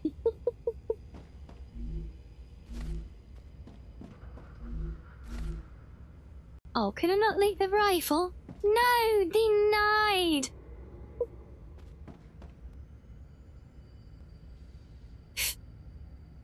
Depends on the game, but voiceover stuff you usually mute because you play the gachas. And they repeat the same lines over and over, so after a while, you know, thousands of hours, it will become word vomit. Yeah. Yeah.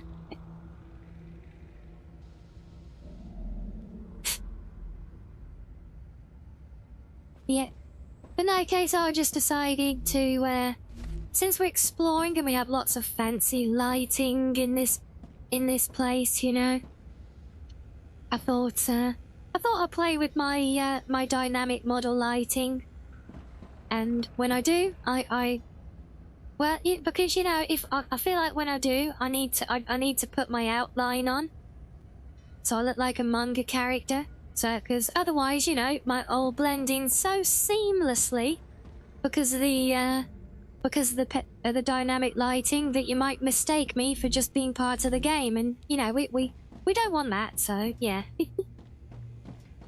that's my totally valid excuse. Open this! Close the entrance immediately! It's not working!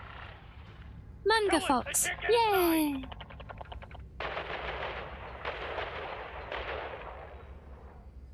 There's too many of them!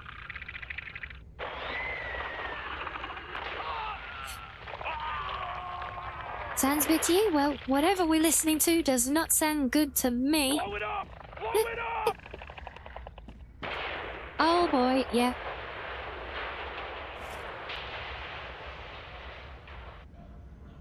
See the glowy blue alien stuff.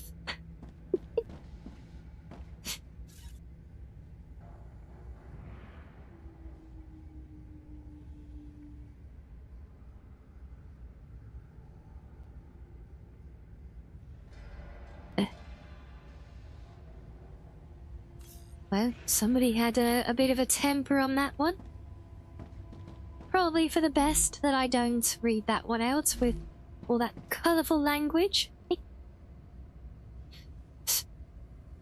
Well, I'm playing in 4K because my monitor and my gaming PC is 4K, and well, it's also 65 inches across, so when I don't play in 4K, it is very, very noticeable. And I actually stream in 720, but Restream only processes in 1080, so it actually takes my 1080, my 720 stream, which is all my internet can handle, and it treats it like 1080 to send to Twitch and to YouTube. So they think it's a 1080 stream, but it's actually an upscaled 720 one. And I would love... Oh, hell, I'd love to stream in 4K, but holy hell, holy bandwidth.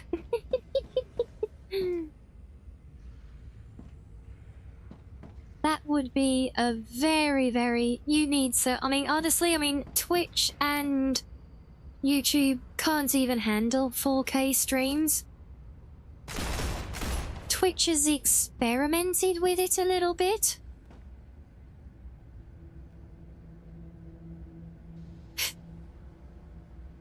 But it's a very limited availability, and yeah, you need some incredibly beastie internet to stream 4K. 2K is good for streaming, is it? Well, yeah, it's great. If you've got the internet to stream in 2K, good for you. My internet can barely manage 720p because I live in the Stone Ages here, so yeah. I'm sure 2K is great for streaming, 4K is great for streaming. It doesn't matter if the platform you're streaming to will only take 1080p, which Twitch and YouTube do. Yes, YouTube has higher res. I can do high-res videos because they're just uploaded. Live streaming is very different though. They only do 1080 that they will handle natively. So even if you output in 2K, they wouldn't do much of it. Stream at 4K bitrate of 2000, yeah. PowerPoint, here we come, right? We got a newest from Nintendo. Oh gods, go on. What's the latest?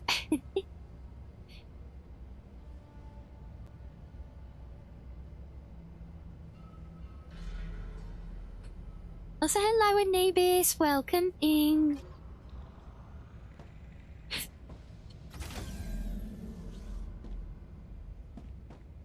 Is that when we came from?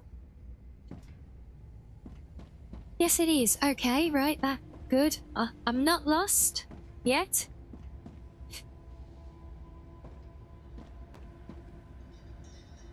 Are we getting a news anchor bit now, Kato? We turn now to Sam with the latest from Nintendo. Sam.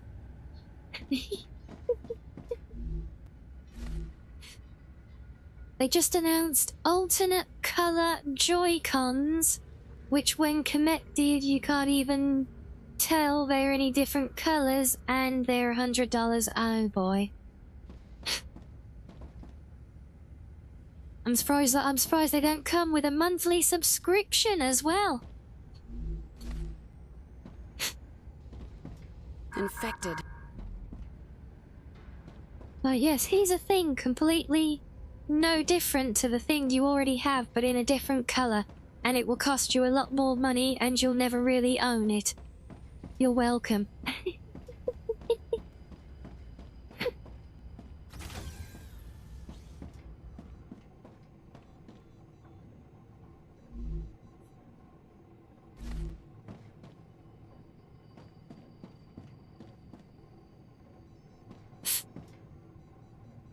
God, I would actually love it if they eventually add it so we can even just like build generic stuff like these simple like beds and tables and desks and things, you know, just to give a bit of flavour to the homes. That would be awesome. I can see the modding community doing that if Creepy Dry Dome's in time, you know. Okay, somebody got demoted. We have a recipe.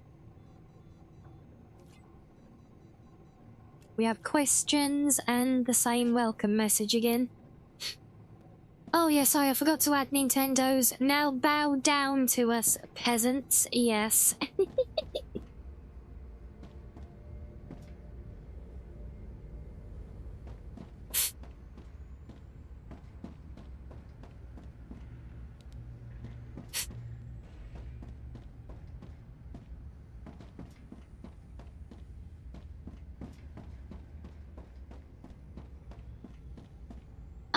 No, I haven't actually asked him about the stance on modding. I know it came up on when we were on stream briefly yesterday.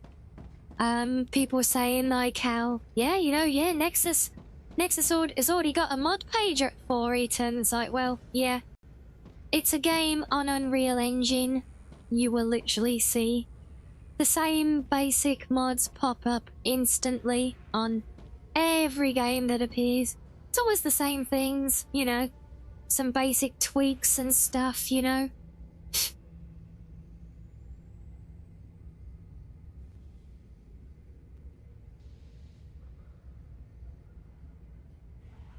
You called in 4K, you broadcast in 2K, well, what platform do you broadcast to 2K in? Because I don't know any platform that will even encode it from 2K. I mean, they'll take it, but you don't get anything for it because the most they'll put your channel out on live is still 1080. But good for you. If you got the bandwidth to do it, good for you.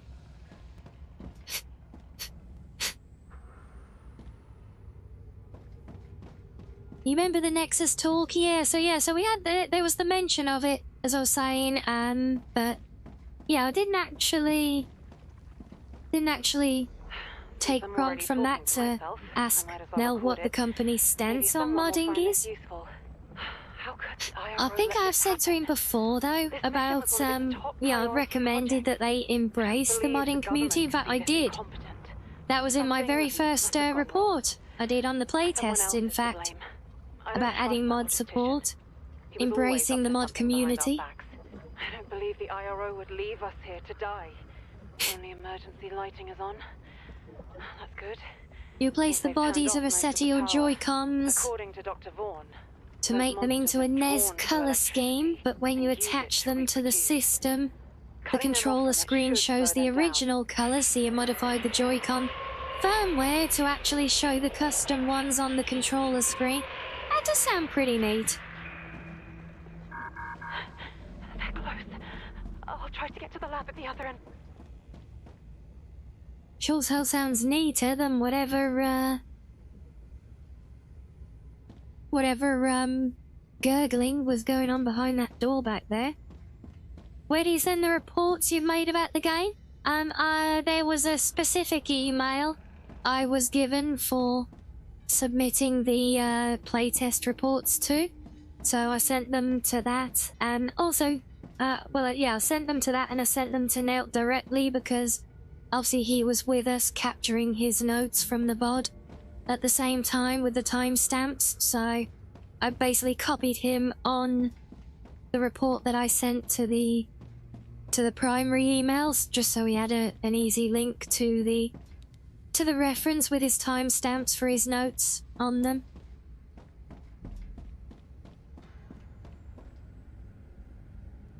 Right, so we're here now. Oh, we're close.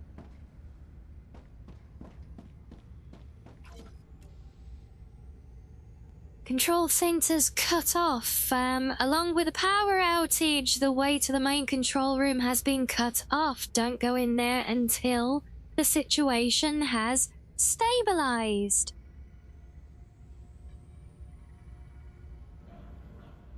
We don't want to let any more of those creatures inside. An SOS has been sent to Earth.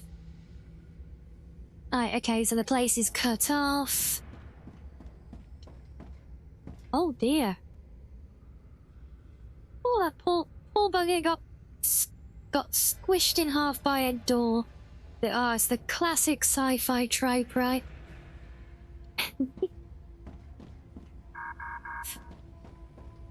No power. So... Good luck finding someone to take that bet. Of course it's on the logistics level. Since we're both sure, let's go then.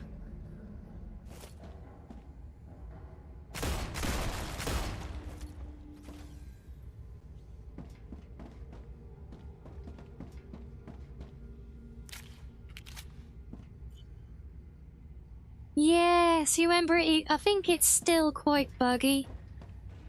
Even though you have it muted, it often isn't. Oh wait, I just shot that thing through the door. I could have just walked around. Okay.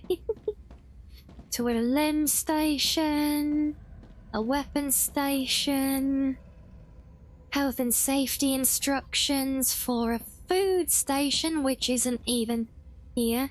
Marvelous.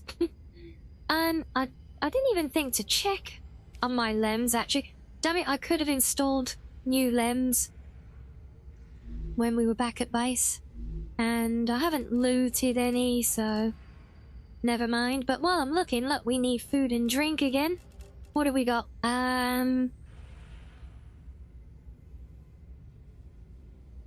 Oh, regen capsule. So for 10 minutes, heals 1 HP every 6 seconds. That's quite shiny.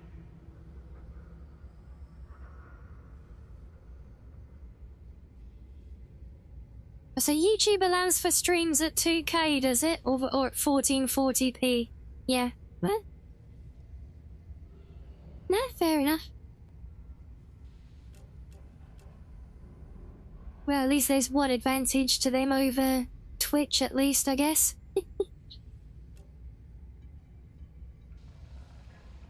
Calories and hydrates, yeah, we'll eat you. And that's a good healing one, we'll save that. But let me put you up there, because that's my other healing doodad. We need more food. And then we need to eat a bunch of water balls. There we go. Perfect.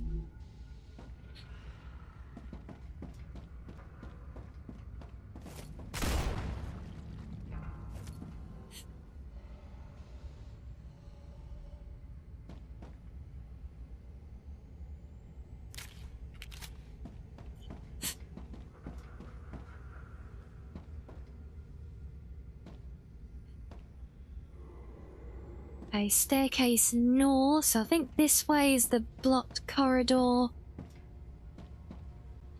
The way we came from. So, oh my.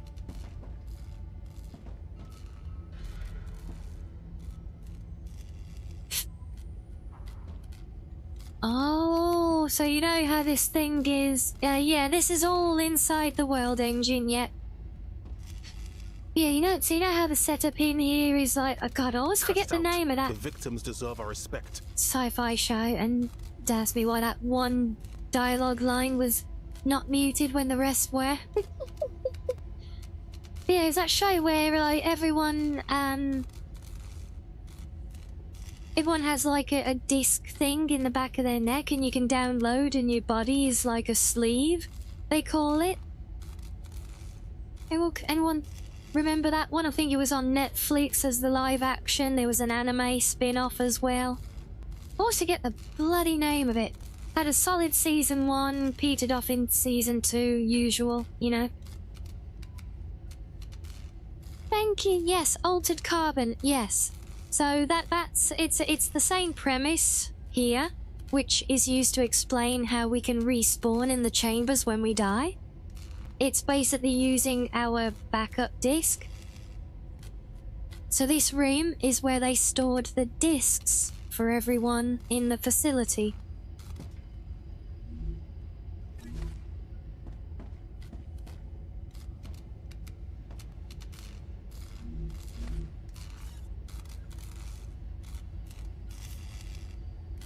Yeah, I don't know why I always struggle to remember the name of that show. I remember watching it. I remember very much enjoying it.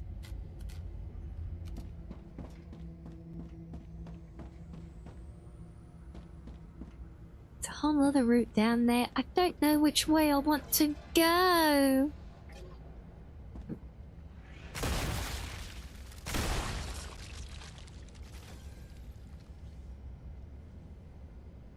And hello, Shaky Booty, yes.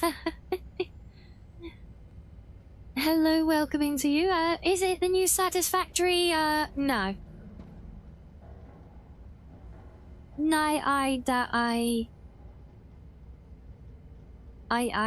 do not think it is the new Satisfactory. I think this is something which definitely has similarities in its core gameplay. But no, this is overall a very different game.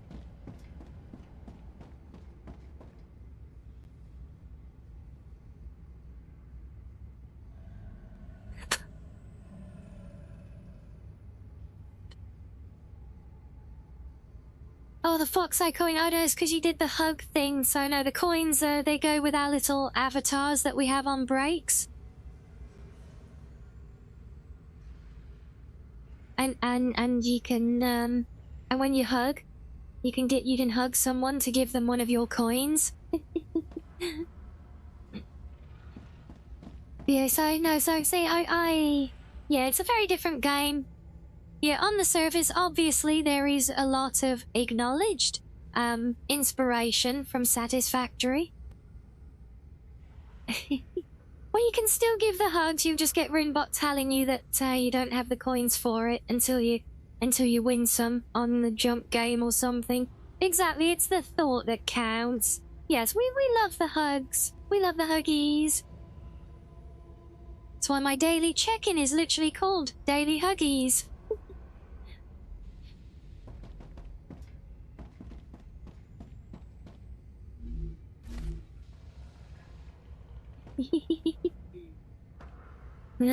But yeah, that's it. I did a lot of Satisfactory, and yeah, very much, you know, there are obviously similarities in the factory building, in the setup and everything, you know, in a lot of the gameplay, with your little magic gun, sliding and everything, you know. Lots of similarities, but lots very, very different at its core, though. For anyone watching now or later on the VOD, if so, hello VOD viewers!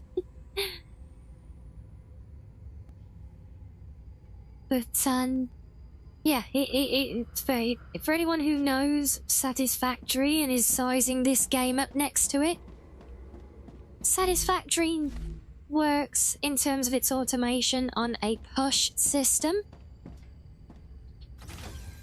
In other words, you harvest all the available materials, you push them into your system, and you build the system to cope with whatever you shove into it.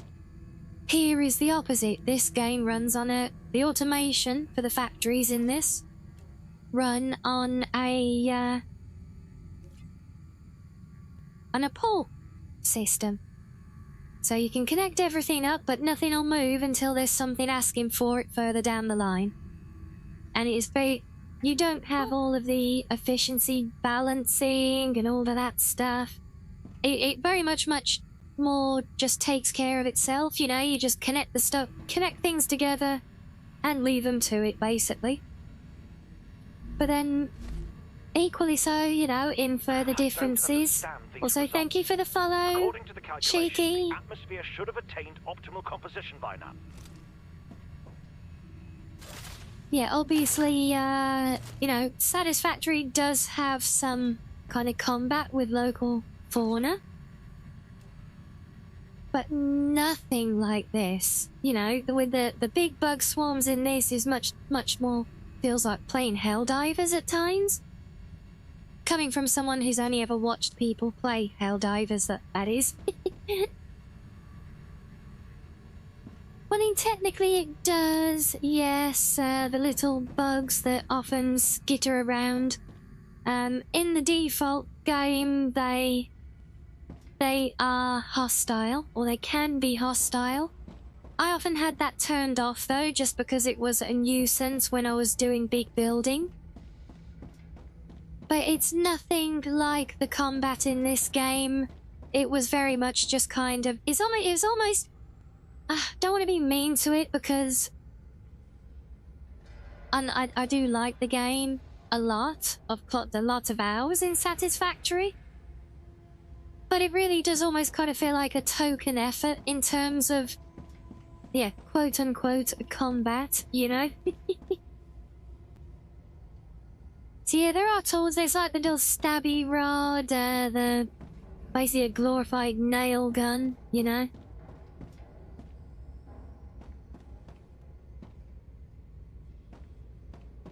Yeah, but there's, like, you know, this whole thing that we've built up to with everything we've done so far with the factory.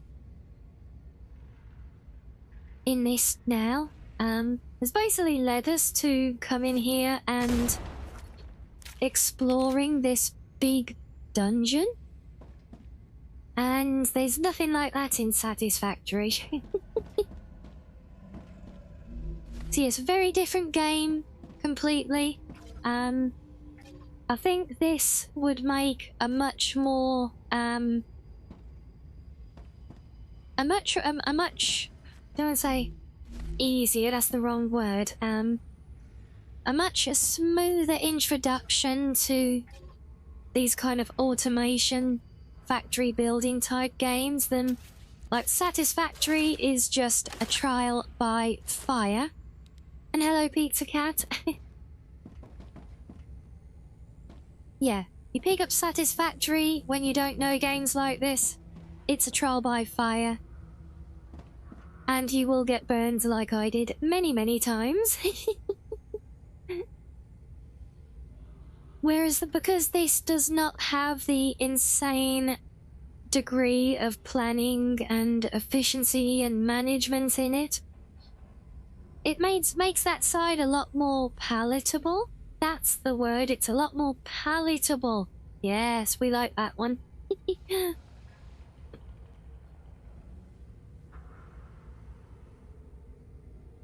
And you felt that the factory element of this game isn't the main focus. Well, no, and we were talking about this the other night. Well, what is this game's main focus? Because, yes, it has a lot of combat, but it's definitely not a combat-focused game. Exploration, fine. Survival, exploration, survival, but that largely plays into the factory building and unlocking resources.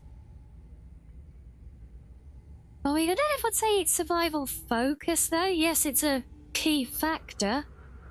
But in terms of how much time and effort I have to put into looking after my basic needs as opposed to building the factory and doing other stuff, I think this one is just a more rounded experience, very similar to Satisfactory, not so focused on the nth degree of the factory itself, and offsetting that we have much more invigorating combat.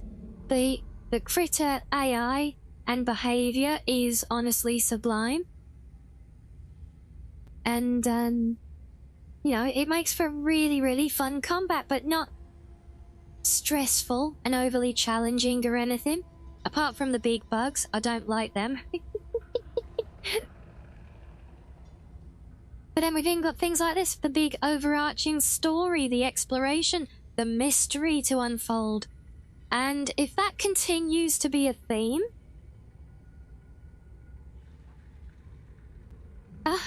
of course you were lurking in there while I was... were you lurking, waiting to see if I said anything nice about your bugs today? Finally got my paws on some chemicals, yes indeed.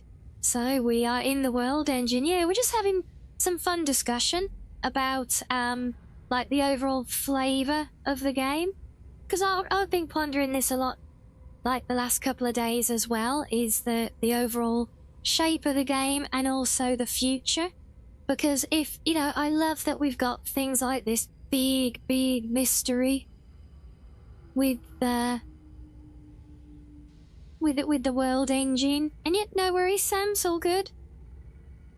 Yeah, we got this big mystery with the world engine and the story and everything. And that's a great, unique driving force, but obviously it's finite. And it also, it doesn't, you know, it doesn't lend itself to much replay value because, you know, with anything big story related, you know, once you've kind of been there and done it once, then it's not a mystery anymore, you know? So it loses the value in doing new playthroughs or continuing the existing one then, you know? So yeah, we've been debating a bit about, you know, what is going to be the,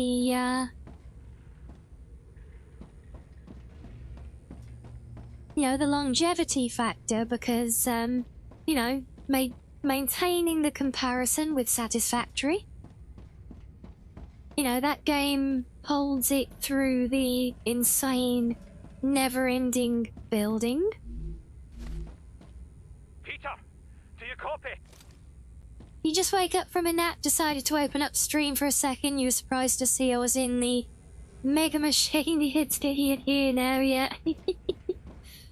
I just love the timing that you appeared, almost immediately, as I was just saying complimentary things about your lovely bugs. I think I've got to go in here. Yes, nice to meet you as well, Shiki.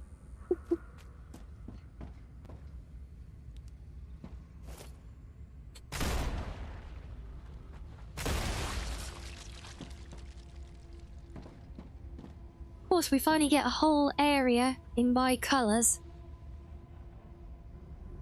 And it's not a place that I really want to be. So, where are we? We're here. We've got calling. Procurement. More calling.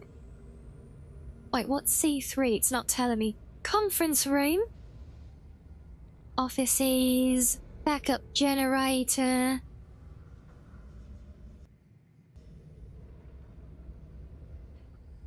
You didn't hear them? Are we sure we didn't? What do we think, Chad? Do we believe him?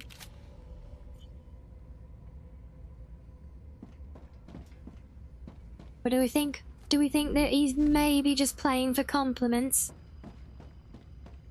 Since I was so mean before and found a convenient way to debug.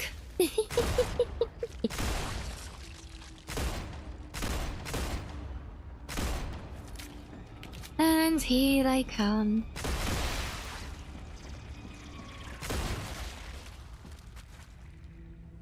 Is it just the lighting in here, or are the brain bugs extra glowing? Oh, okay, we're not visiting procurement.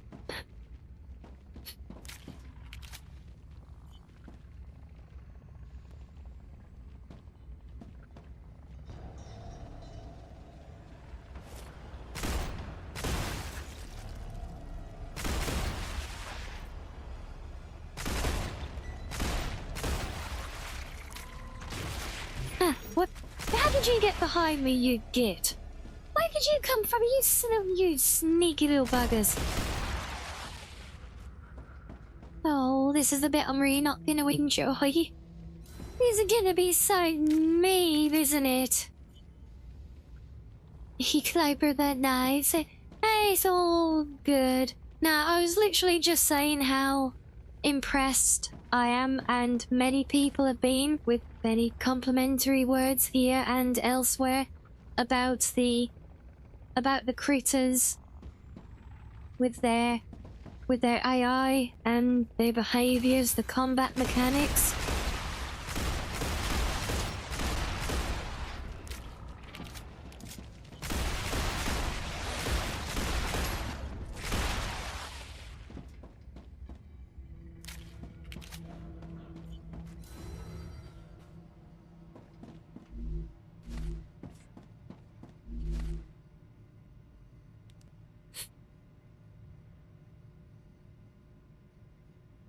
You find the shooting does not feel great for you. Love and Hater, interesting. I'm letting you know this conversation is being recorded. What is it about it that isn't working for you? Is it particular weapons not behaving as expected, or just the overall setup?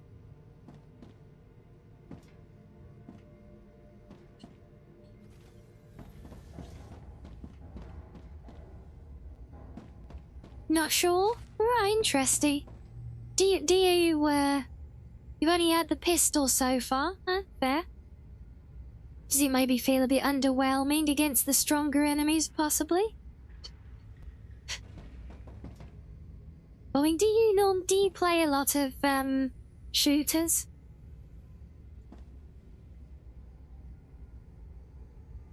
So I tell you, I don't at all. I have done before, but I don't really play anything shooty. You know, the closest I normally get is if I play a bit of Mass Effect or something.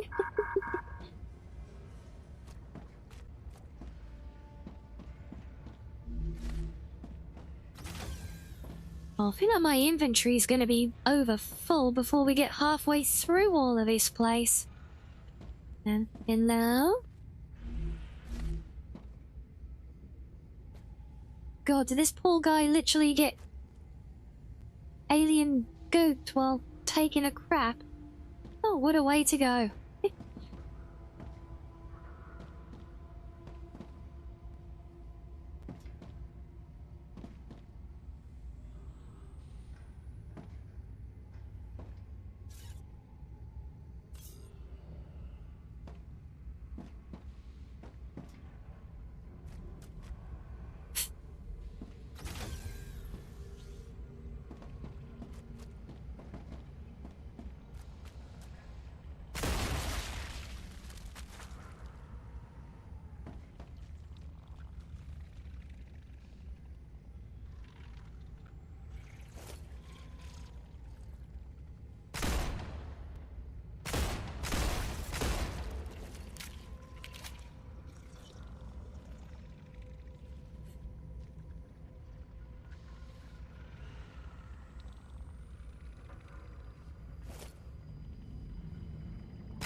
Oh, that got your attention, didn't it?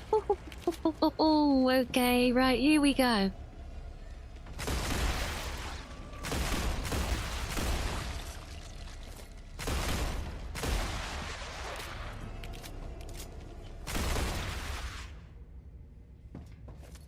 So far, so good. I still feel like we're being very much eased in towards a big, terrifying boss fight that he's gonna absolutely destroy me at some point here.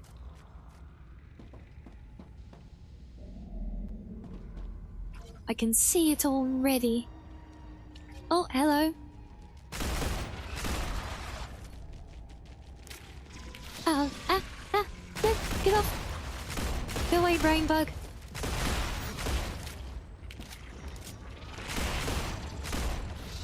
Oh my days. No, get out of the way.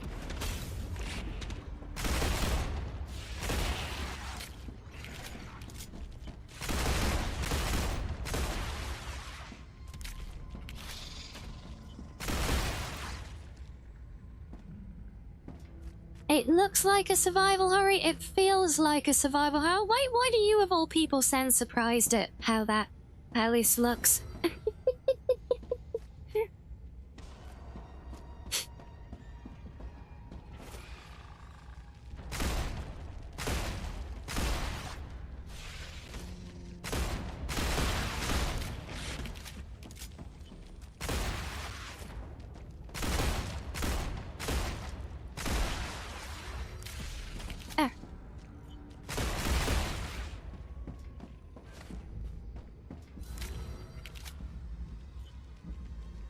Oh, there's a wave coming, I hope. Yeah, I assume we're protected from the waves in this thing.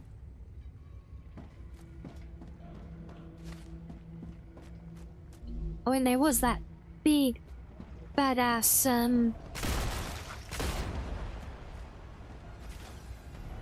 door on the main place, right? So... Right, oh god, that's opened up a whole other direction to go. I don't know which way I want to go. Things look very extra blue down there. And now... Oh, hello, buggies. No, no, no, no, no, no, no, no, no, no, no. Get back. Back.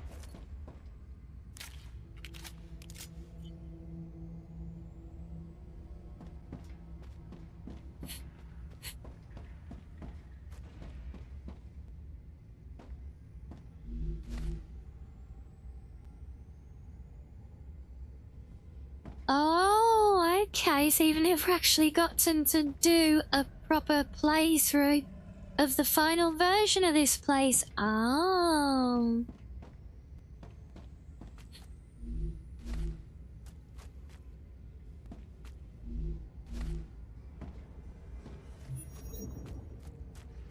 See, I was just kind of assumed because, you know, this being such a combat area as well.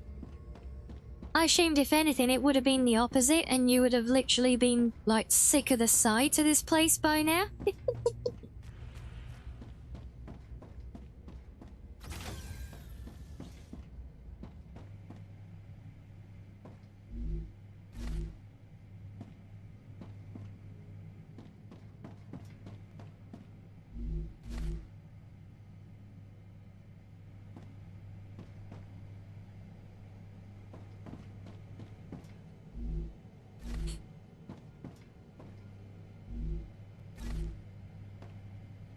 When I agreed to take the role of head logist...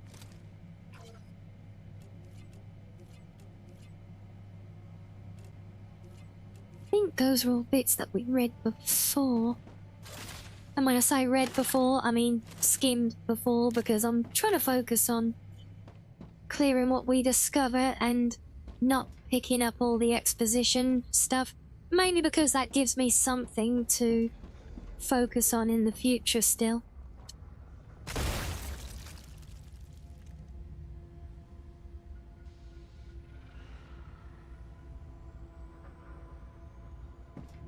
Yes, it's been fun. I'll describe it all as a fun challenge. There's no power. But, yeah, no, you know, no, it's not so much that you can relax with it, and it doesn't let you get blasé, but at the same time, it doesn't become overly stressful and frustrating either. So I think overall, I think that just stands up to being very well balanced.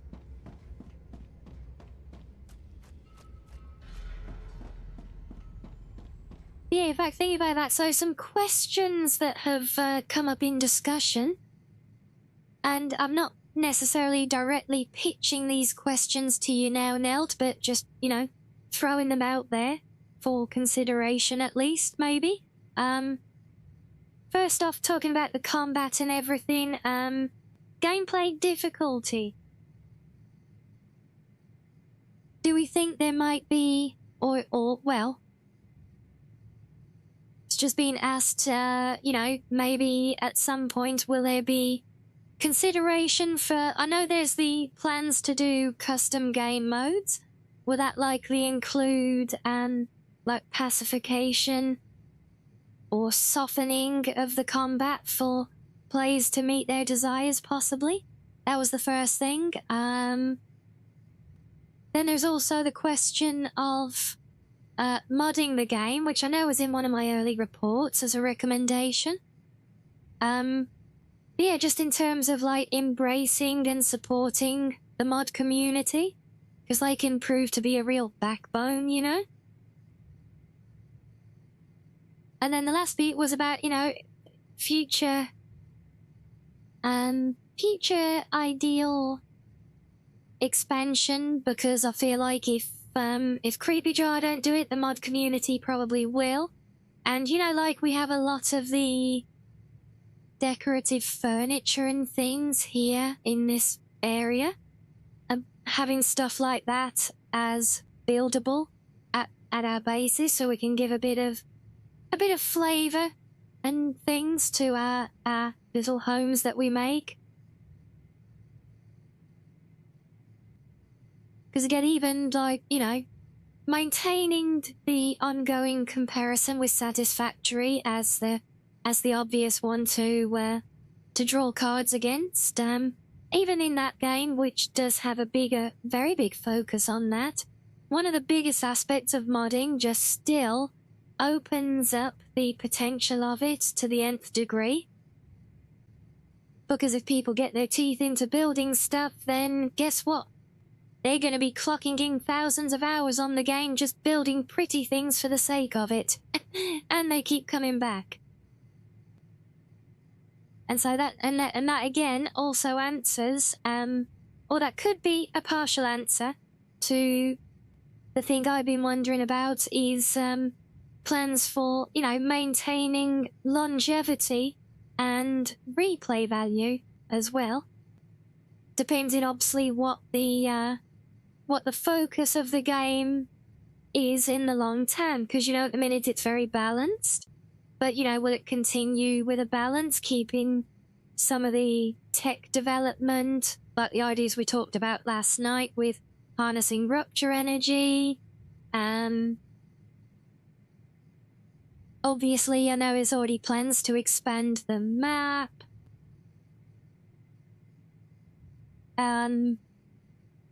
So, you know, focusing on exploration.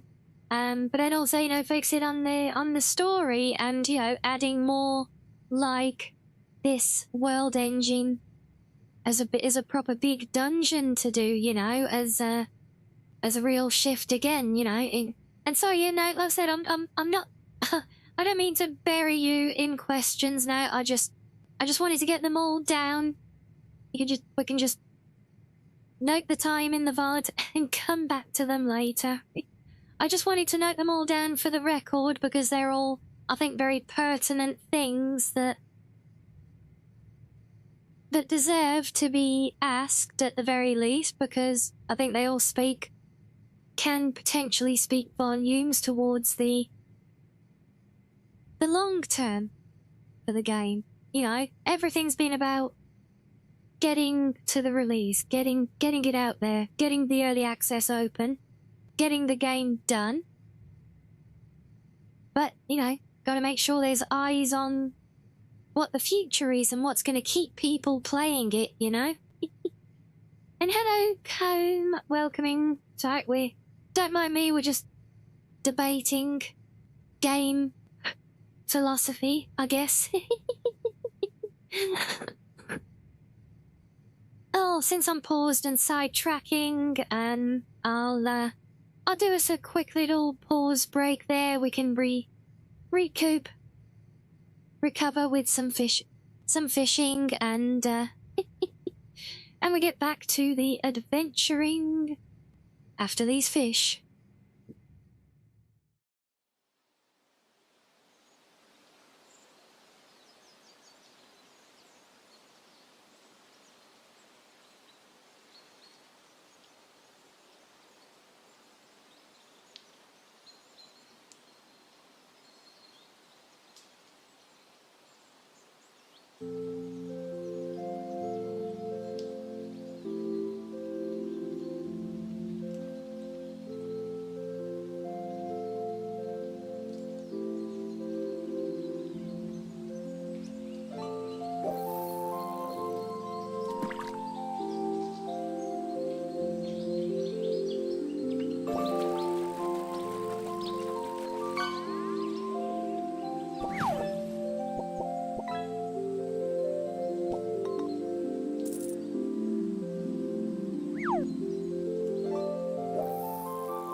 Right, welcome back everyone. So, where were we? What was I doing? Where am I? Who am I? Who are you?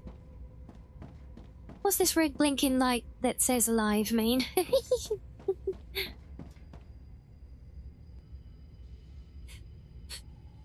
Holy hell, Rinbot. That's a wall of text and a half. So difficulty, yes, in custom mode. You've got an engine, yes, and similar locations as well as listed in the roadmap. Cool. Mods are already out there, you don't know how far they'll go. And if you can support them more, there's no official information about deco stuff at the moment. Did have a deco update, so you suppose it's a possibility here too.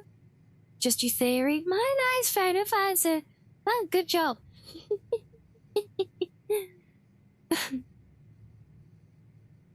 Yeah, no, it's all gets I figured that some of it probably might have been fairly straightforward stuff. Oh, jeez.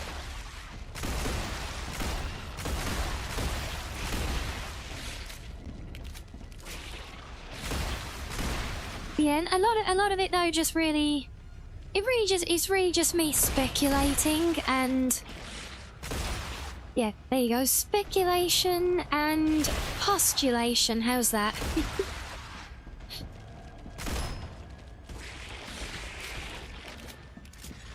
Well, because a lot of those different points potentially kind of can tie back to the other points that I was making before, which is you know, what's gonna be the thing that keeps players coming back, you know?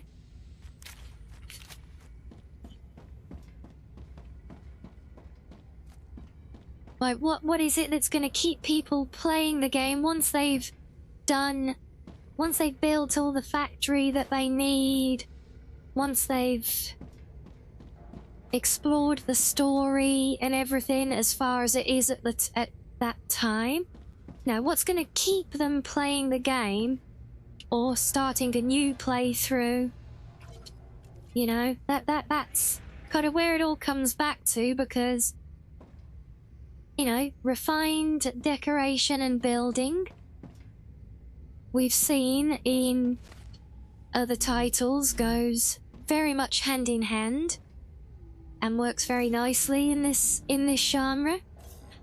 But that's from what they're saying, like, with the custom game modes playing a role, and all the other things potentially as well. You know, future story evolution. Basically, you know, what's you know, with the long-term direction for things, which would ultimately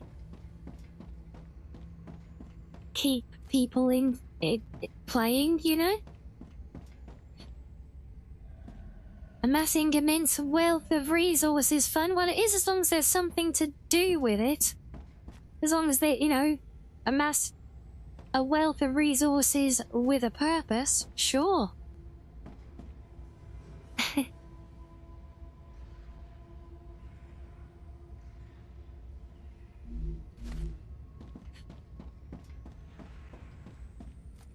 Oh, you know what you say about with a wave coming and wiping you out.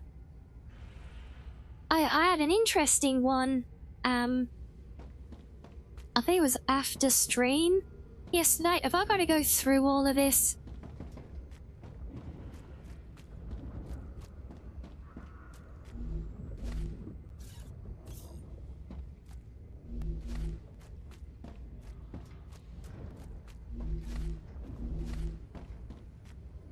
Oh my days, really? Now find a way to turn it on. We need to use that quiet. No, I don't like it. I don't like it. I don't like it. No, I don't want to go in there.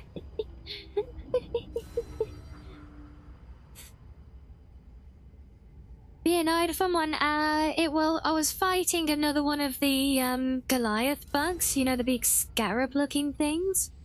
And, I was in one of the abandoned ruins up on stilts. And he was doing his big ranged attack, that big power shot that he does. and he hit me with it. Obviously killed me because I was hiding in there on low health. So I died from the hit. I went back. Fortunately, after a wave, so the place was cleared out. Went back to claim my body. It was there on the map. I could not find it for the life of me. Oh, it was not in the room I died in. So I looked around all the ground below. Couldn't see it there anywhere. Well, I eventually found it on the roof. The creature hit me so hard it literally phased my body through the fabric of the building and left my corpse on the roof.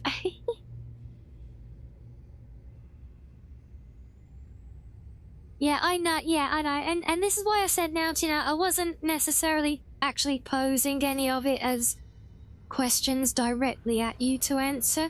It was more just, you know, making verbal notes for myself as points that I want to make sure do get raised because I think they're very important things, you know? So, yeah, that's all good. I don't expect any groundbreaking spoilers and exclusive reveals on the future of the game or any nonsense like that. No, we're just, it's things that have come up around in discussion.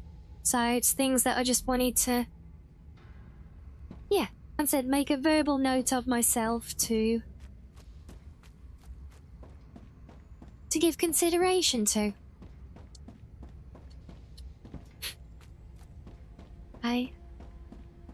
Can there please be somewhere else, something else for me to go and do besides the poison room? Please? Can I go down here? Down here looks fun, right?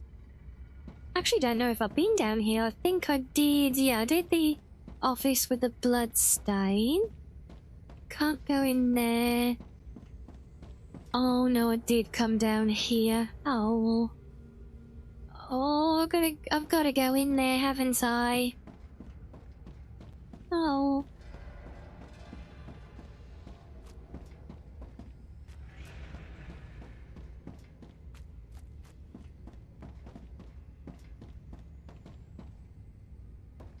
This is gonna get ugly, isn't it? This is where I die. Right, in all this crap I've picked up, is there anything I can use? Let's have a look. Oh wait, there was that one thing that gives healing over time.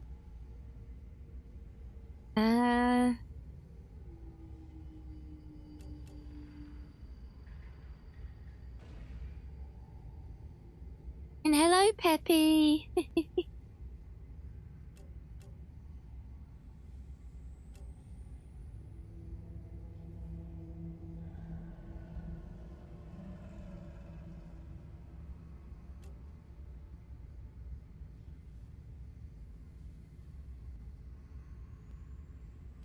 Alright, well, we pop one of those. Oh, that was very toxic. Should have used that one first. Never mind.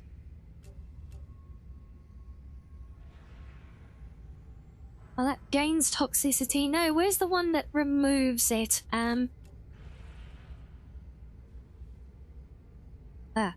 Gain. Well, we need some health, so let's do one of you.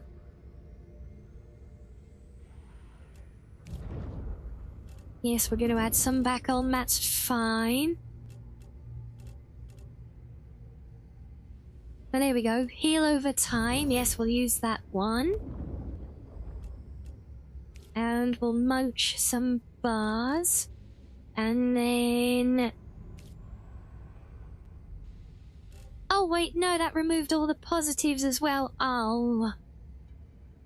Oh, after all, the one time I actually make an effort to buff myself. God damn it.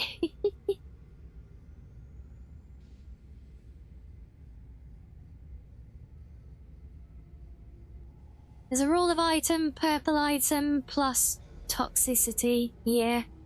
Fair. Yeah, no, I wasn't bothered about adding the toxicity, because I knew I'd wipe it out. I forgot that the thing I was using to wipe it out, however, was also wiping out the positive effects that I just stacked on with the toxicity, including might heal over time. Oh, bugger.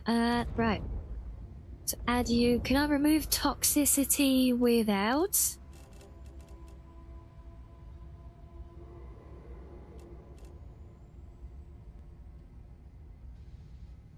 Or I just gotta take it on the chin?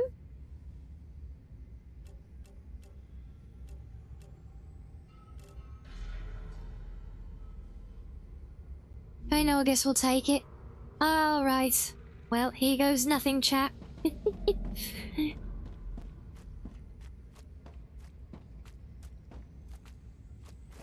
Good. Pop the things, definitely. We just gotta turn a thing on and then leave. Will popping these make it go away?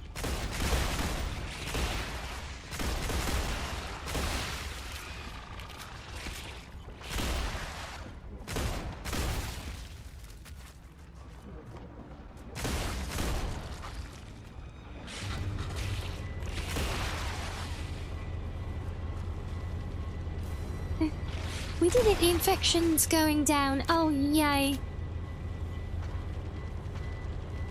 Yeah, I that's what I was saying now. I took an item to remove the toxicity. I didn't account for the fact that it removes all the positive effects as well.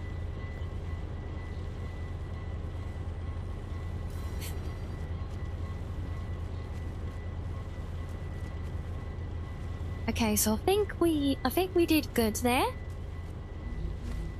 I mean, the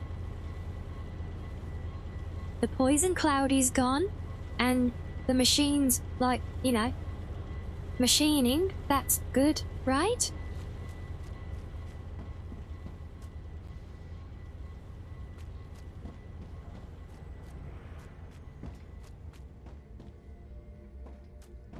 Yeah, it just goes to show, see, I don't normally use the buffing items, like, at all. I haven't needed them. I think that's literally the first time I've had to even consider using any of them. I normally just, like, eat and detox, you know? You took toxicity regen capsules along with the health regen ones. They don't remove the effects.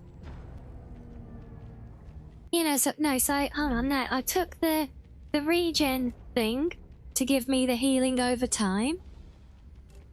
And the toxic thing, whichever one it was, where is it?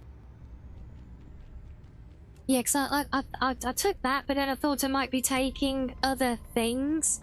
So I took that because it sounds like, I mean, doubling the natural loss.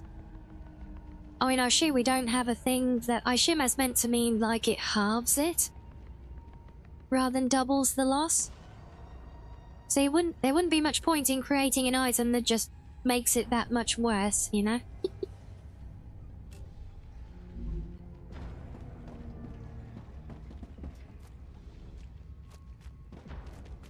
Oh, hello.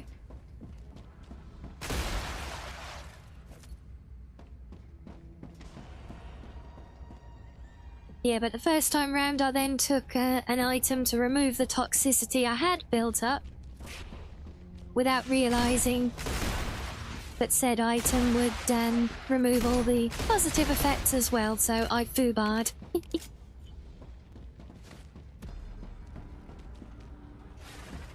Oh god, we got spitters everywhere.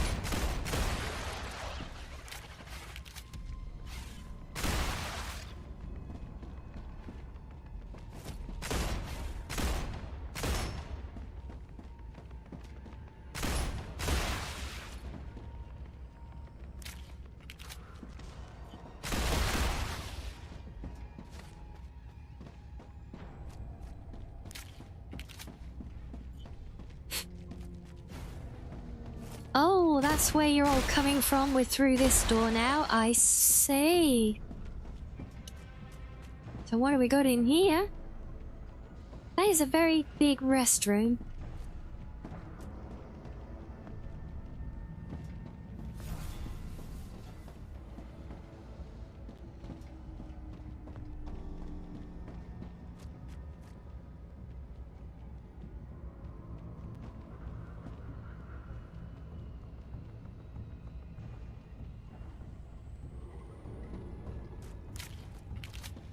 Yeah, I'm still slowly grinding through the unlocks for the consumables. Honestly, even the few that I have been able to unlock so far, I haven't even got to even make any of them.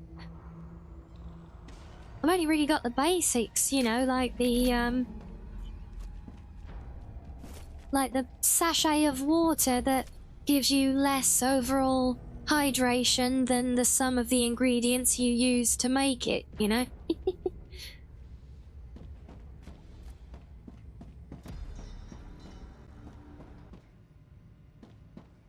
I was having a nice giggle about that one earlier, not gonna lie. When I looked at it and worked it out, I was just like, wait, what? Why?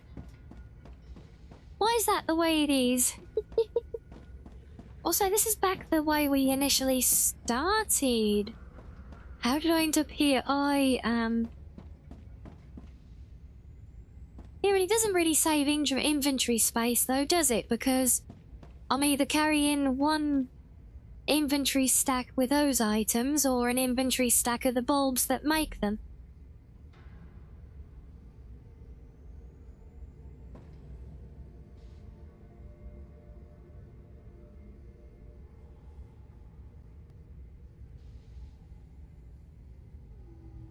So, are we trying to go back upstairs, or what about the stairs at this end? Oh, hello. Sparks are coming from somewhere new. Still? Hello? Buggies?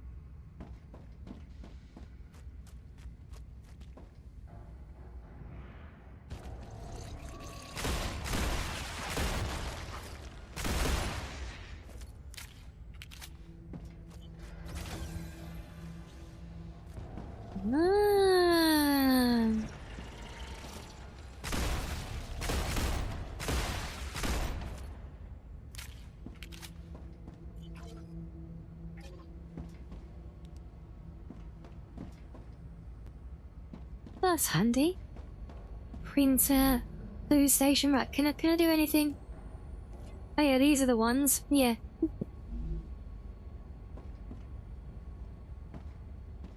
Oh.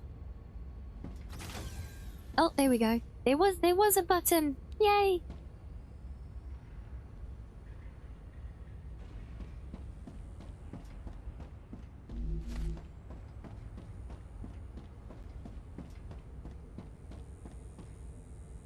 You can stack more in one slot, but well, yeah. The thing is, I mean,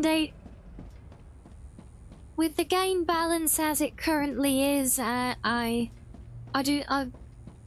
barely even have to use anything at all for that. You know, for the hydration. So, you know, I don't see any requirements to carry around such a large stack of them.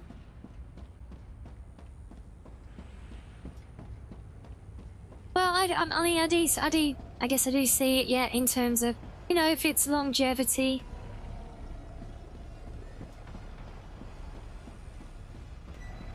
I don't think that's the way to go. That's where we started from.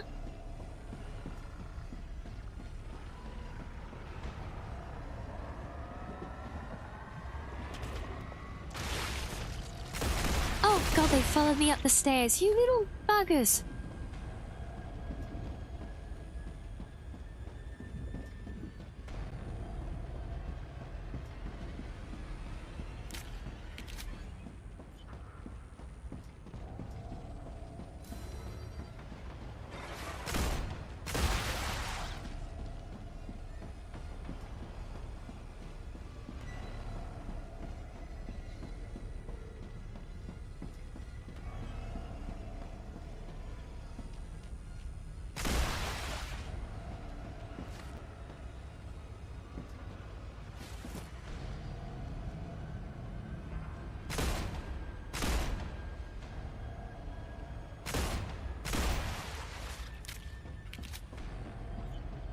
So if we assume that we did what we needed in there, then no, back up to this level, to the main engine again, maybe.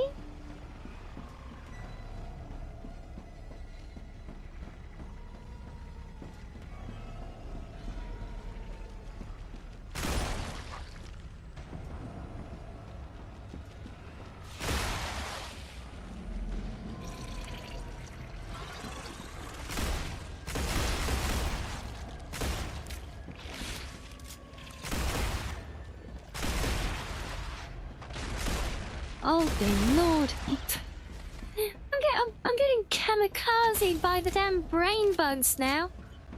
That's cheating.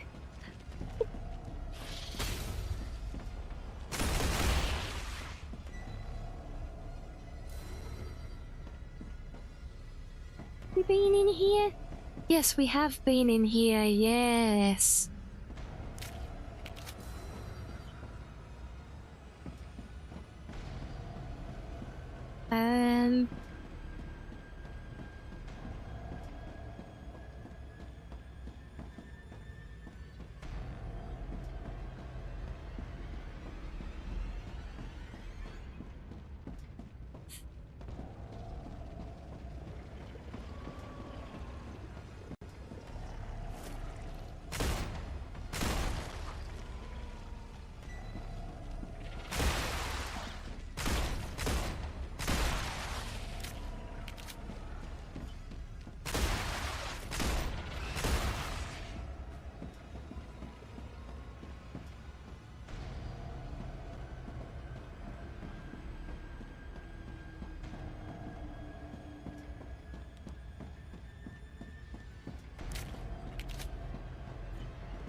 Okay, can we go in here now?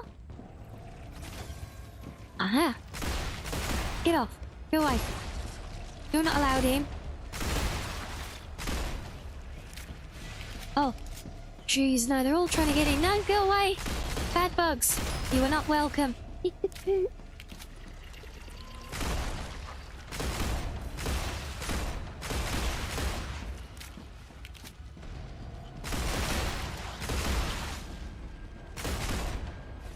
Oh my days!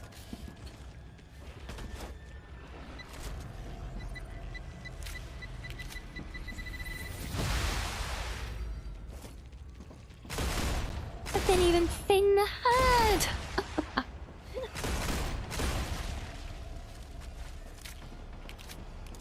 Let's just keep moving. Are we gonna be here all day? No! It's locked! What?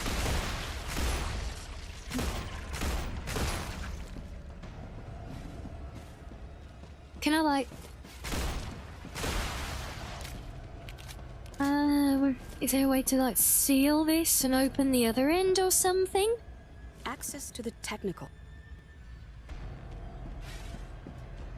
Access to the what?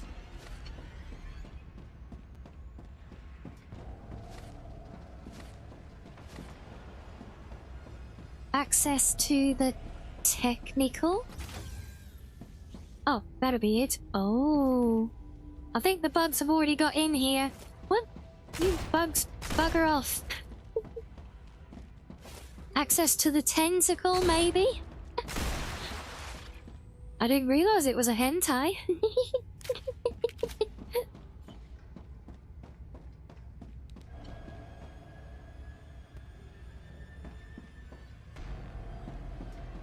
Not at all ominous looking here, no?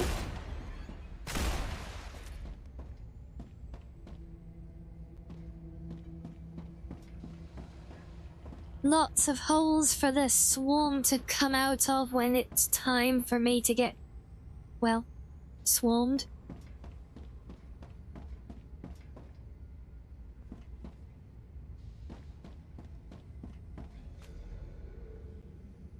Oh dear, poor a boy that died at his post.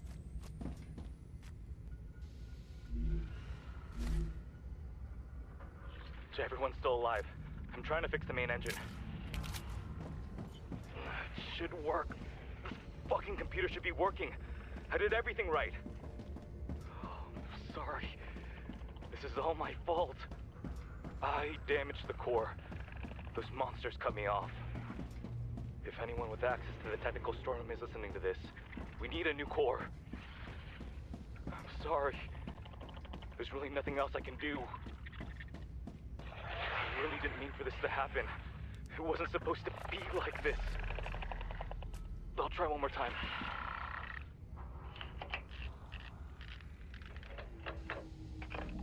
No.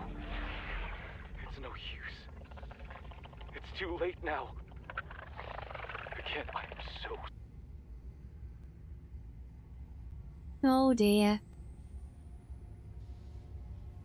Okay, we poke buttons. Oh, here we Places go. like this have to be self-sufficient.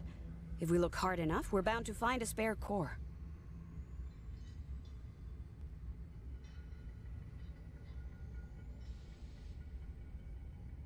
Gathered from the forgotten engine item printer. Crafted in.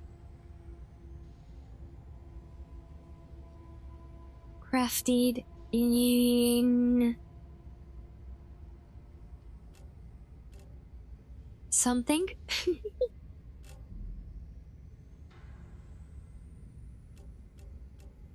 So we need... It says gathered from the item printer. Damn it, we saw! There was a 3D... There was an item printer in, oh, gods, where was it? I definitely remember seeing one. Is that... Does it mean it is that... Is that where I've got... Do I need to loot the thing from that printer?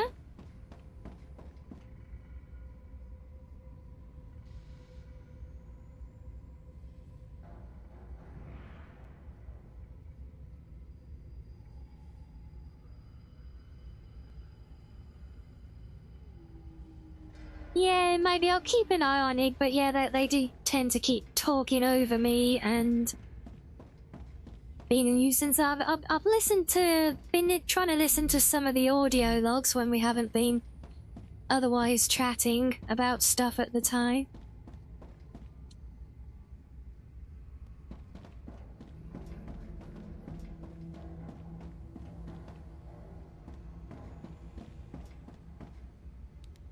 Just thought, yeah, I know, it's all good, and it's always a balance, to be honest. Trying to pick up all the exposition, but maintain focus on stream as well.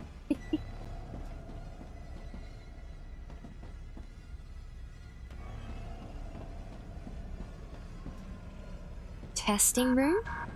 No?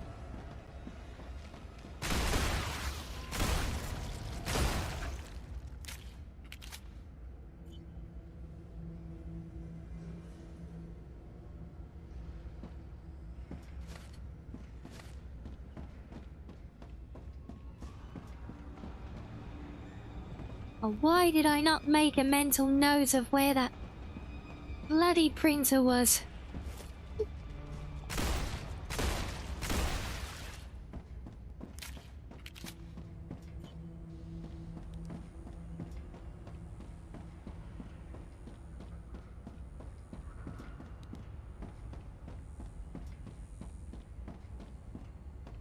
Aha!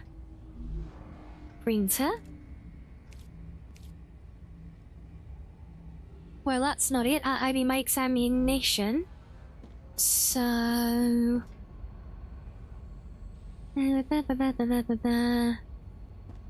Nothing there that seems helpful. Tech stations? Wait, is that what the card thing we picked up? It sounded like tentacles. Is that the tech stations? Comms? Tech? Aha! Okay, if I were a core, where Level. would I hide?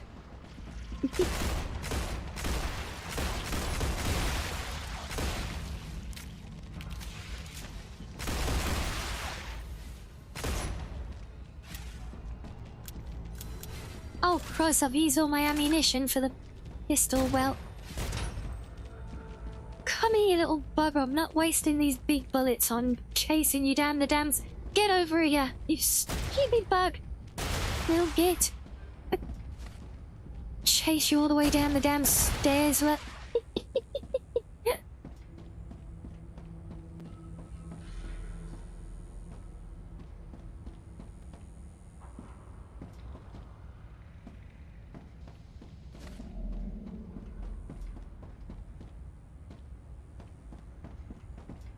No.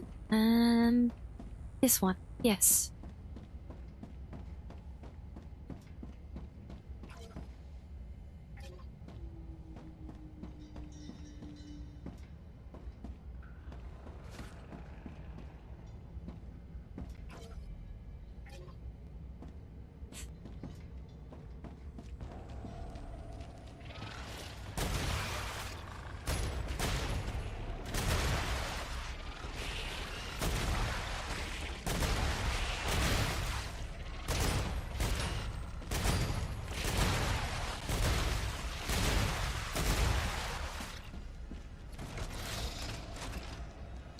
Oh, Jesus. Stop sneaking behind me, no! That's the opposite of not sneaking behind me, you gits.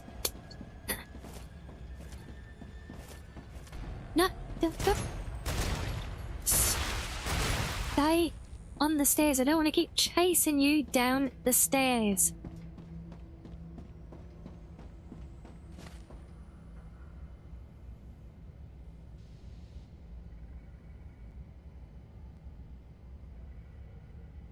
Dawson's V has it. Yeah, see now, I was saying it earlier, the chatter from the robot, like the gal voice in our heads, and I'm honestly good with that. I like the bit of banter between her and player character, you know?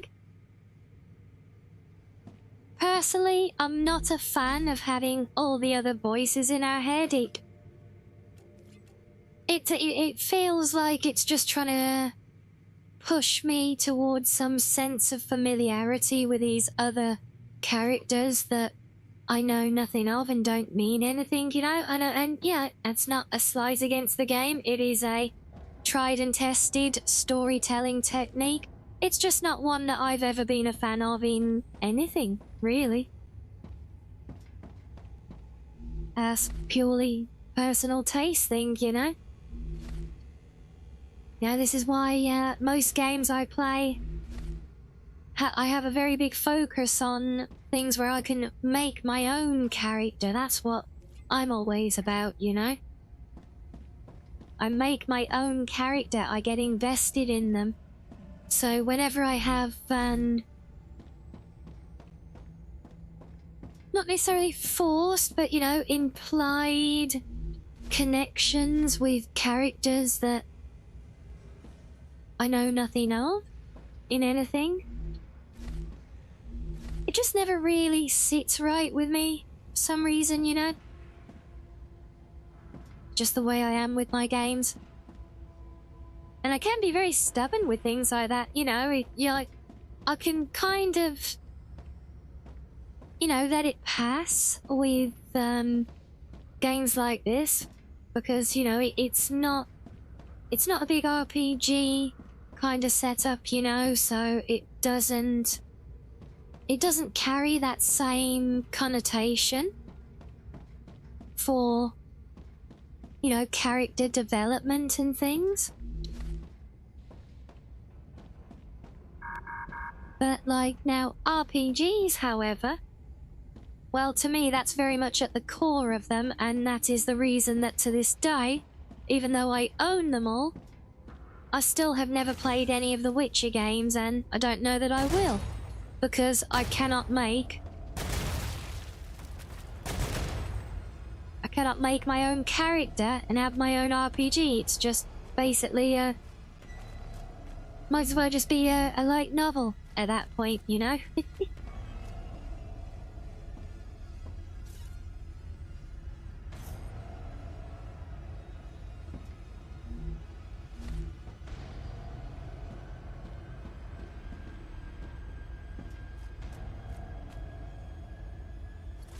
Oh god, don't tell me. Have you guys been memeing on Nelt again? That, well, to be fair, it was a meme at my expense last time. Oh, but I do look forward to seeing this next one. And hello, Rune. A welcoming. How are you?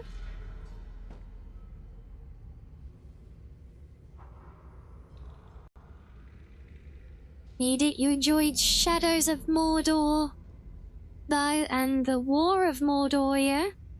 But the combat just feels brutalish, does it? Oh. Oh, brutalish good. Oh.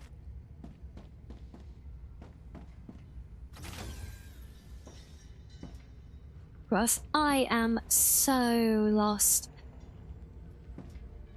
You may or may not have done something, yeah?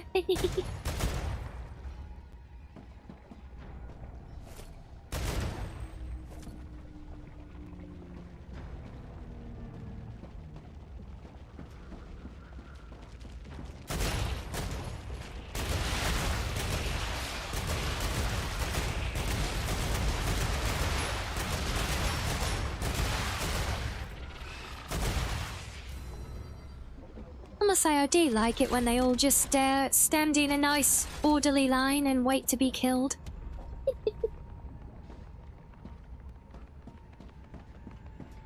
Yes, everything's good. We're on a grand adventure today. Exploring this forgotten engine place. Oh, what, dude, what the hell was that? No, I saw you there, little spitty bug. Get back here. Where'd he go? Oh!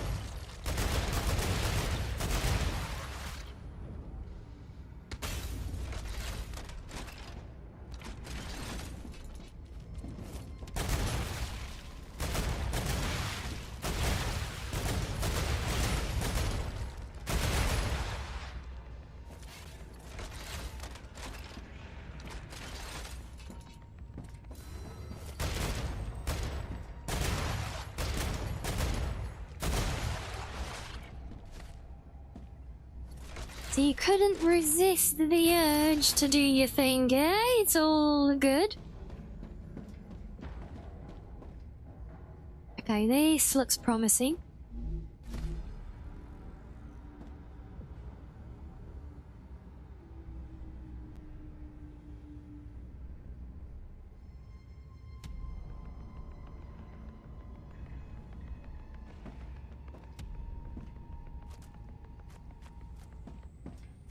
I see watching this makes you think of me as pest control. I look forward to seeing what you've come up with. Aha, the forgotten item. Forgotten engine item printer. Okay, we have all the things.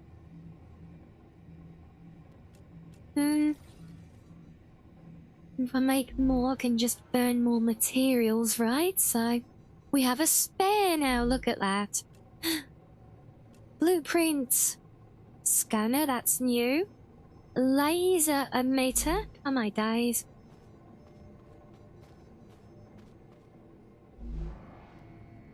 There's just the sign.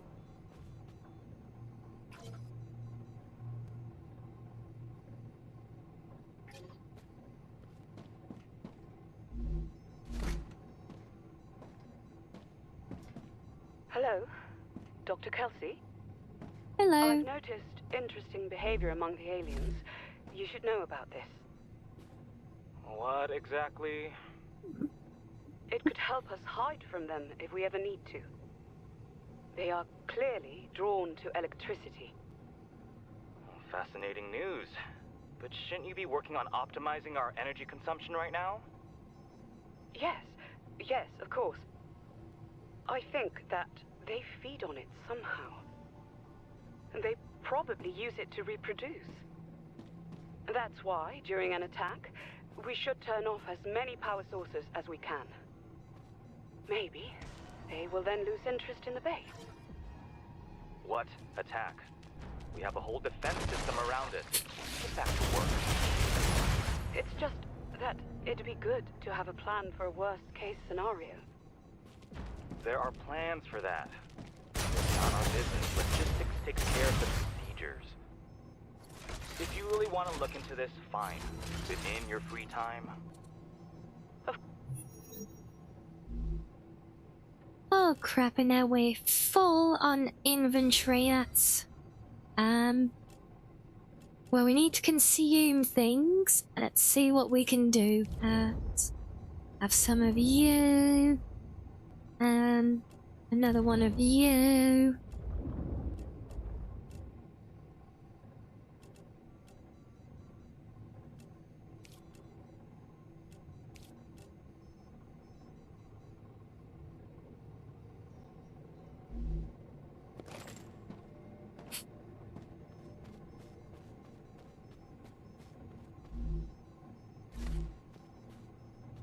Yeah, you gotta love a nice little Lord Amp, right? Okay, so we got the thing. So can we progress this way?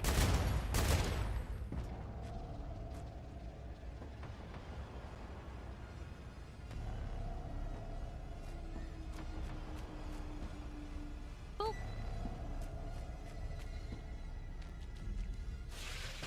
Hi, Uncle.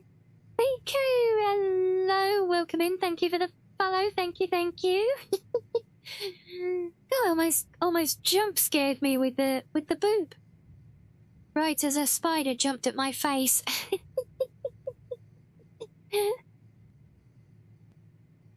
Yes, we got the big gun. I like the big gun.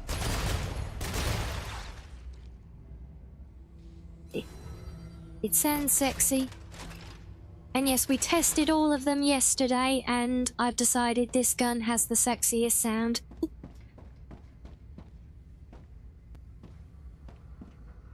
This AI research? Nope, we're not going in there.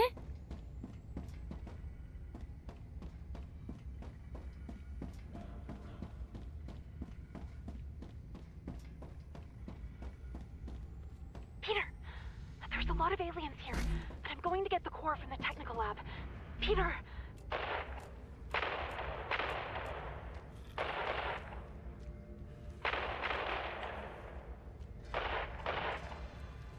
Alright, I evacuated, but I left something behind and I can't go back now. There's something wrong with the capsule.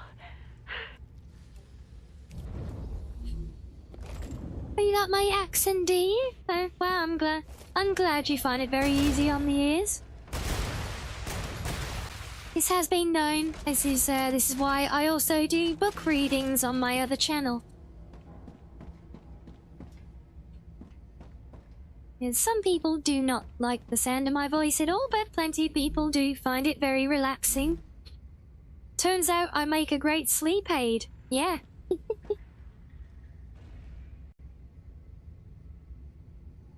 Hello, funny lad. Welcome in. How are you?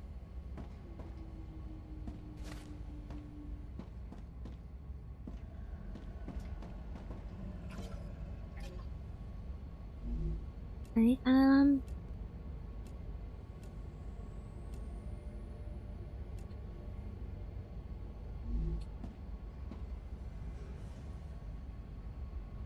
big damage. Sound good? Yeah. Well, big damage is good. Why are we pouting? We don't want to pout at big damage, right? Big damage is good. We like big damage. Right, so I guess we need to go back to level 0 now, and I really need to pay attention to where I am in this labyrinth. I might not get lost so much then. And hello there, Corvus. Welcoming to you as well. I'm doing good. I'm bracing myself for the inevitable Uber boss fight that is probably going to completely kick my ass.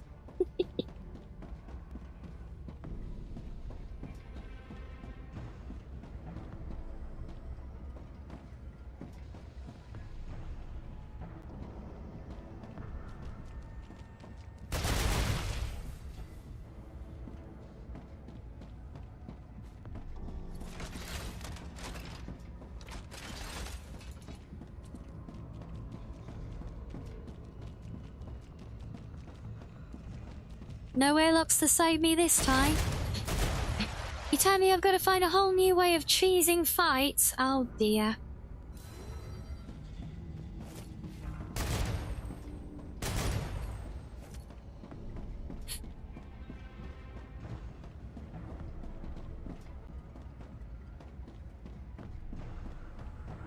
I don't know that there is a boss, but I mean, the whole place, the way this is all playing out, very much feels like this is the point where I'm gonna fix the gizmo, get the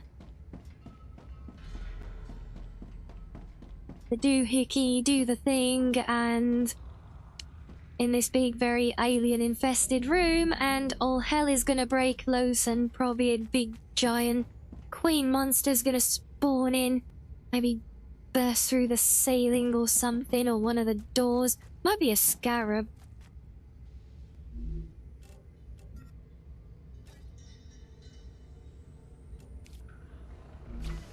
There you go. There you go, engine. You've got a spare.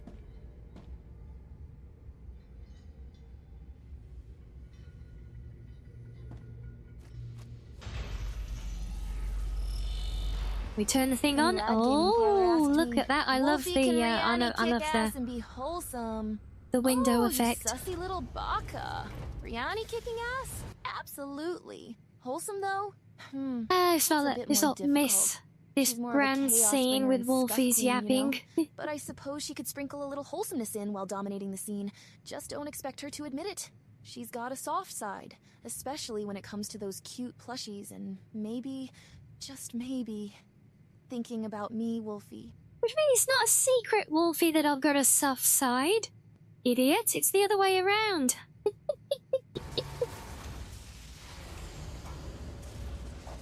Yes, look, here we go. It's oh, things are happening.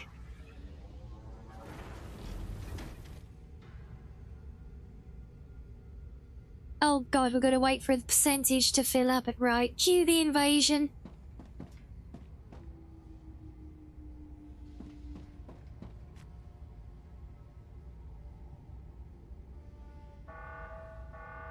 Oh look, alien life forms detected.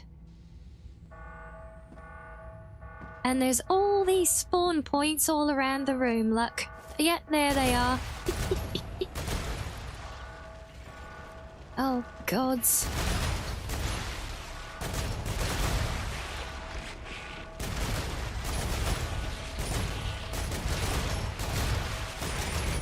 Oh, my days. No. Have that. Oh, God, should have waited for the brain bugs. Dee dee dee dee dee dee.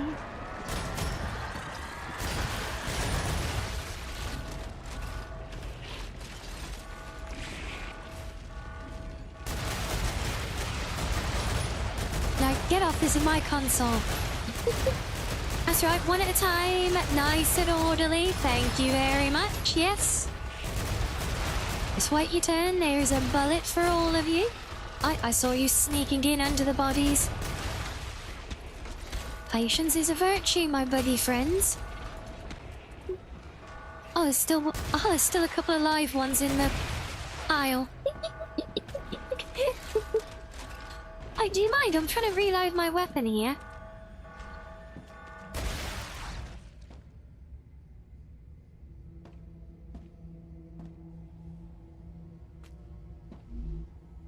Okay, that's given me a respite until I press play again. We can take a moment to hit some recovery. Yeah, let's hit the regens. Oh god, I'm fully toxic. And oh no, but that room. Oh no, the positive effect is worn off. So yeah, let's do some of those, and then spam a bunch of these. Maybe.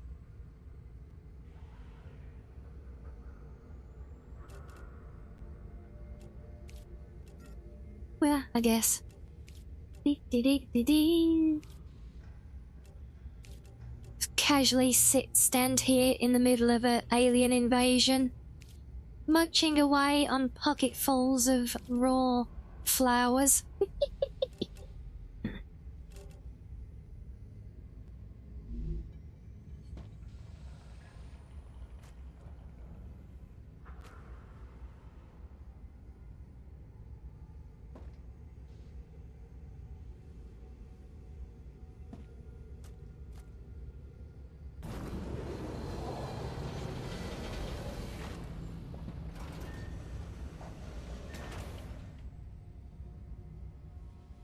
Okay, so it's doing its thing. Come on, where's the bugs? I know they're gonna come.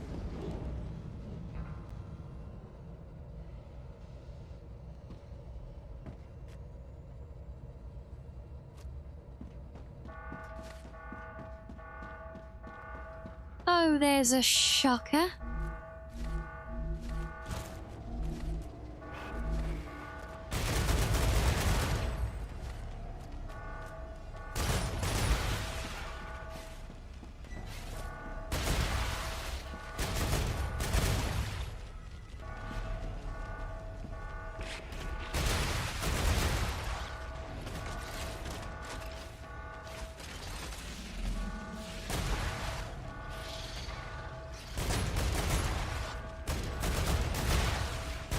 Yeah, sorry chat, I know I'm having to lock in on this now. We're getting big bugs.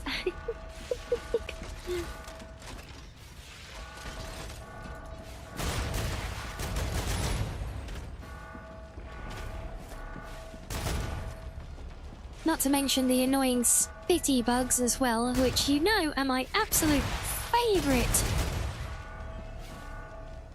Oh, you know. Come here.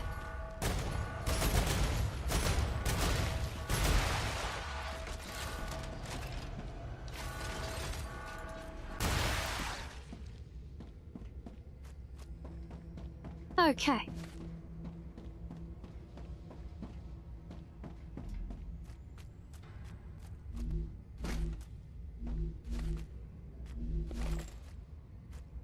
Oh, what are we peeping out? Standard ammo?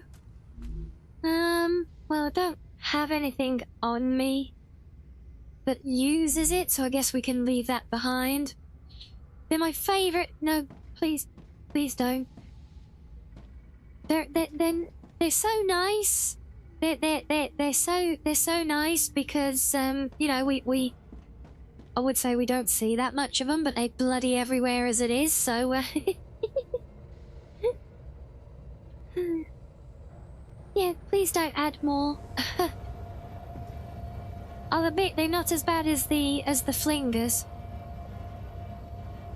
At least I mean, that said though, the flingers do stay still a lot.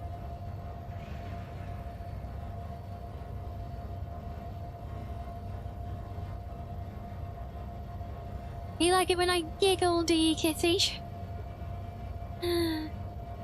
Yes, I've been told it is rather something of a signature. Right, where are you coming from this time, you little buggers?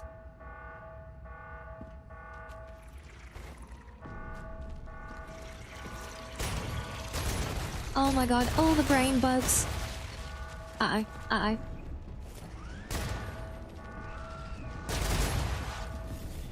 We're gonna get zoomies. No, pop the brain bug. Ah.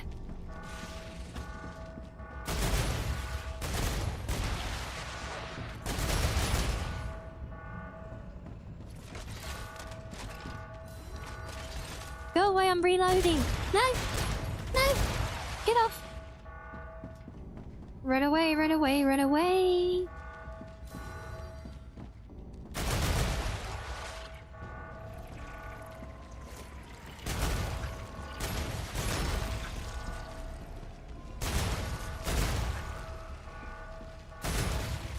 I think my O is more of a signature than the giggle, yeah? Oh, there he is. Get him, get him. Got him. Yeah, you lot I can tank to a point as long as I'm not getting the green slime thrown at me. Oh my god, they're floating from everywhere! Ow! Pop, pop. Pop. Right. Gotcha. Ow, ow, ow, ow, ow, ow. Owie.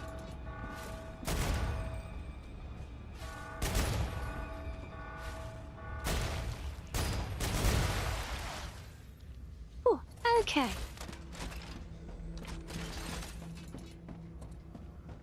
Yeah, I think I know the one you mean, yeah. I think I know the one you mean now. It's where he's a oh, like that. Right, let's hoover up all the bad bits.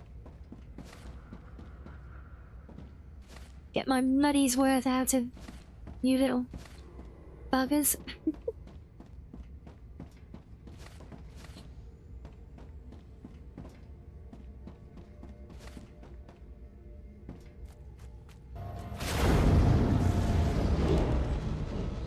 But I do like the little bit there where it's where it came up with like, oh no, it stopped. It ironically stopped at 99%, and then she corrected herself. And he's like, oh wait, no, not 98%, not 99%. It was 98%.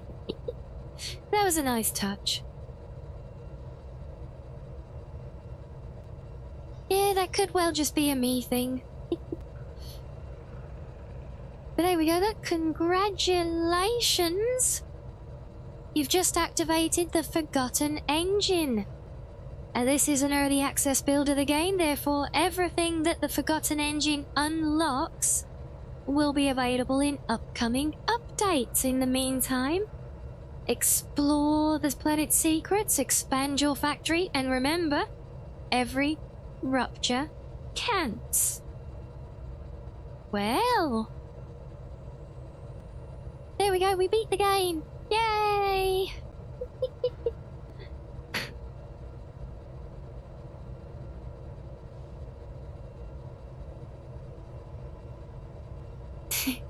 How do you activate something forgotten? Well, I guess we unforgottened it. Yes, well, I gotta say that was quite the grand adventure.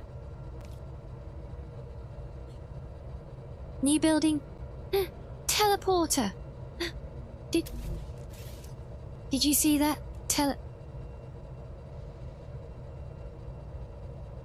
Oh my god, yes. Thank you. Oh, I was literally saying before that... Were we not when we were talking about the ideas we were bouncing around yesterday for having a future update to harness the rupture energy? And base teleporters would be a great thing to have? Well, there we go. We can build a teleporter. Yay! I wonder what the hell materials that thing needs. Oh, I can be pretty sure I don't have them.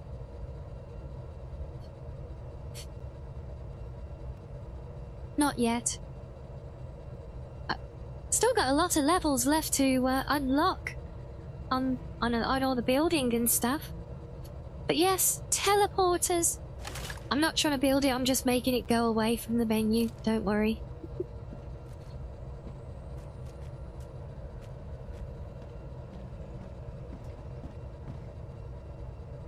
And very interesting.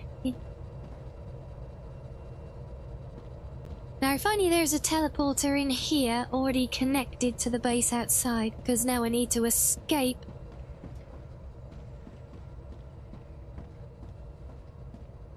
And there was I said about the radiation being reduced in certain areas. Yes. Okay, staircase. You are not a staircase.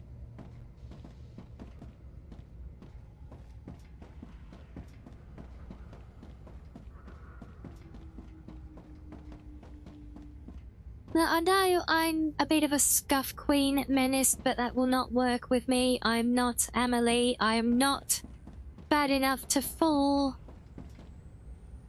for you lot telling me to Alt F4 something, okay? Why does it kind of pop up a thing? Actually, is there stuff to come back here for? There's obviously still things to do. I can see comms journals in there, Lapso. There's still unfinished business in this place. Can we... Oh, it's opened up now. Ah.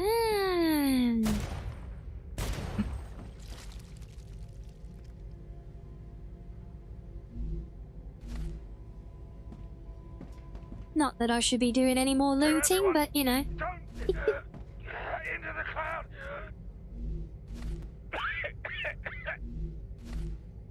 Something's in. Marky is broken. The shield. Ow.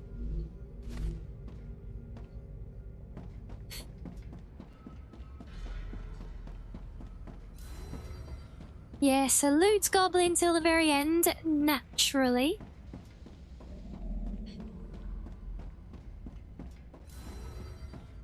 I do kind of wonder now if we've essentially, in theory, you know, scared the bugs off from this place.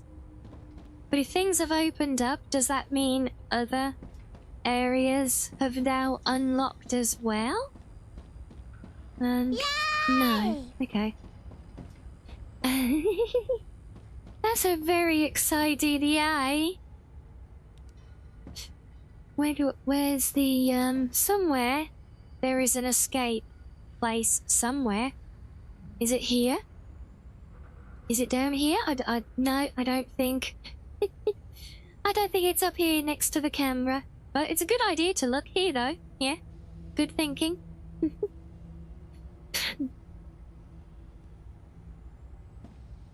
Come on, where's the exit? There's the evac thing somewhere. I'm sure it was this staircase. So which floor was it on? Will be closer to the bottom or the top?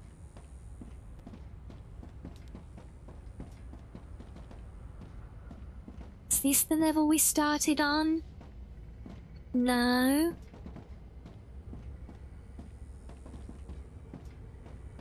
Oh, wait, there we are. That'll be it.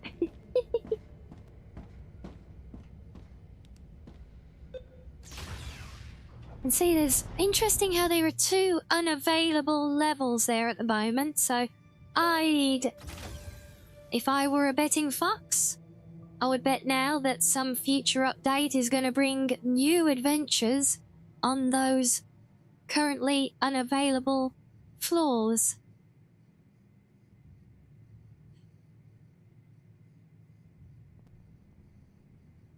Are you trying to make me blush again, Pizza Cat?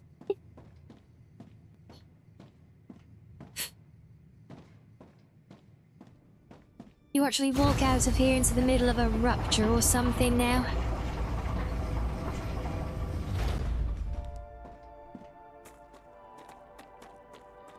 And now, didn't we have a rupture? Like, right as we were fighting the boss bugs?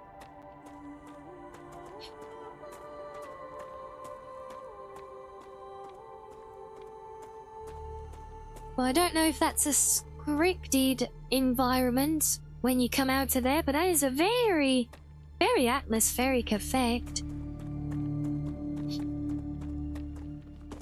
Very beautiful, very new horizon.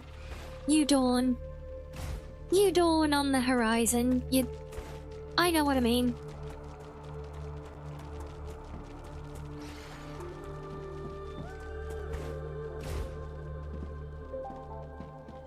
Yes, we have bugs. Well, we haven't got to pull our favourite trick today yet, have we? So don't wanna let people down. outside. Look.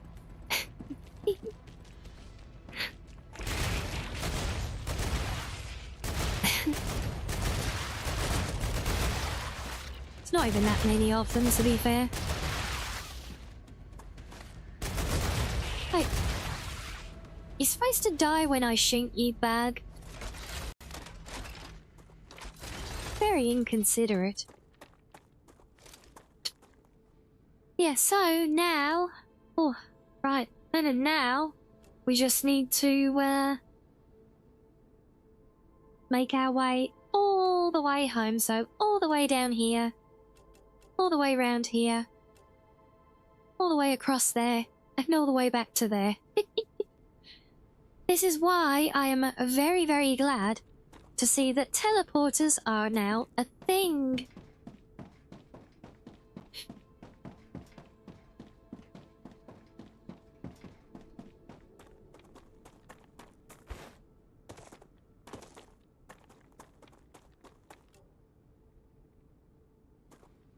Yes, I saw there's one little blob of the map here that remains blacked out, so we're gonna see to that while we're here.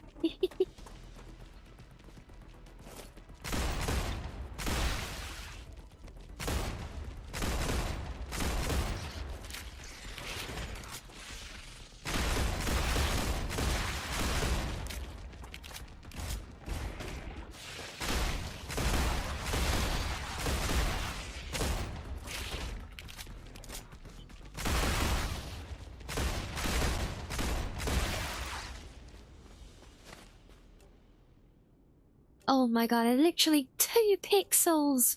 Look, 2 bloody pixels!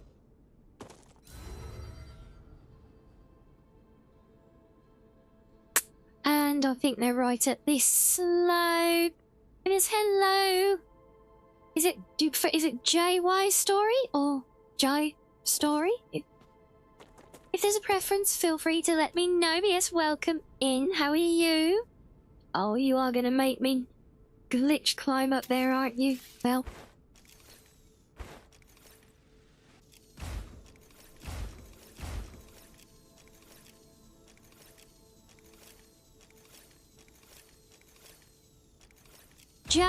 Jay's good? Yeah, no, so I just like to make sure I get people's names right, and god damn it, I slipped. What? Why isn't he working? What? Oh, those bugs. No!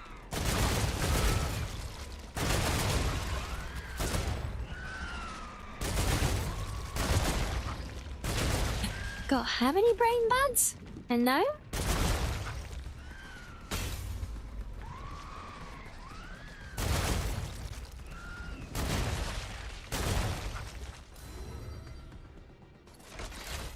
Yes, this is the only trouble with doing the glitch climb. It's all well and good as long as you don't get aggro. When you get aggro, you don't get the drone.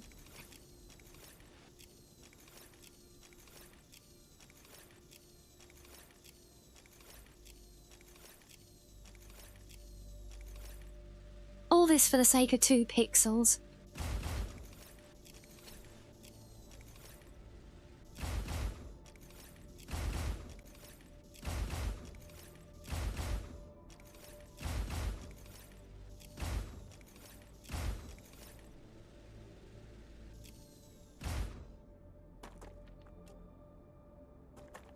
That's one of them.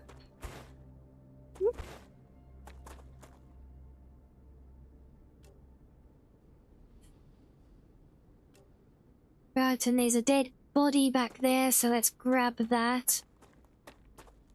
How did I find this glitch? A certain someone who knows the game a lot better than the rest of us might have mentioned it.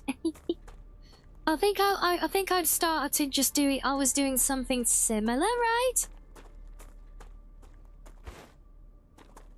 Oh no, that's right, yeah, because I stumbled upon it because of keybinds not being intuitive for what I expect them to be. So often when I hit the key to enter the drone move, for some reason I'd keep pressing the jump button. So I noted the other day that if you jumped whilst, or if you were mid-jump when you activated the drone, it held the character frozen like that, and then someone mentioned that, yeah, you can actually climb like that.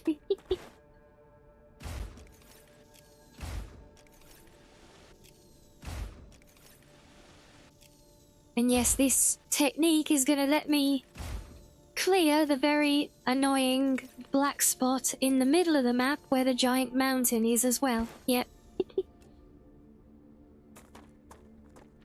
For now though, I just want to get this one random dead body wherever it is, because that is the last outstanding thing in this area. Okay, I'll be honest, that was a bit of a cheeky one even for me to try and negate full damage that far. There you are. You can dash too. Yeah, for some reason I never do dashing. I don't know why. We just dropped it all.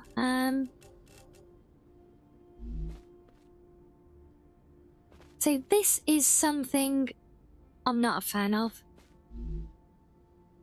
You know, if you haven't got room in your inventory, I wish it would stay in the inventory you take it from. And you know, the fact that it drops is a bugbear. The fact that everything drops glitched into each other, because like now, see, I know there's a few things there, but the one it's letting me pick up first is the standard ammo, but I know I don't want that, but I might want something underneath it. So now we need to turn around, because if we just drop something else, it will just add to the pile. I've done that before as well.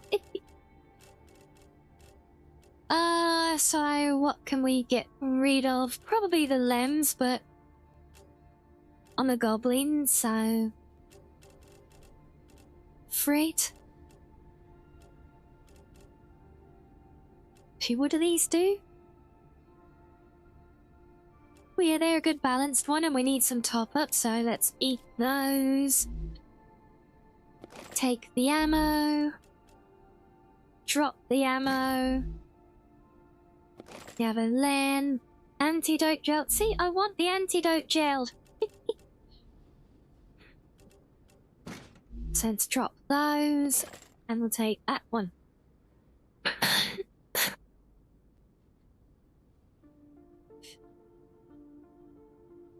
I see, so you made it so you can't cancel it out entirely if you fell so far already. Fair enough. So, where are we going?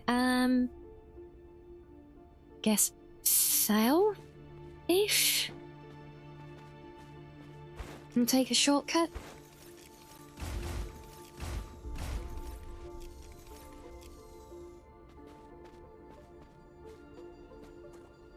We like shortcuts.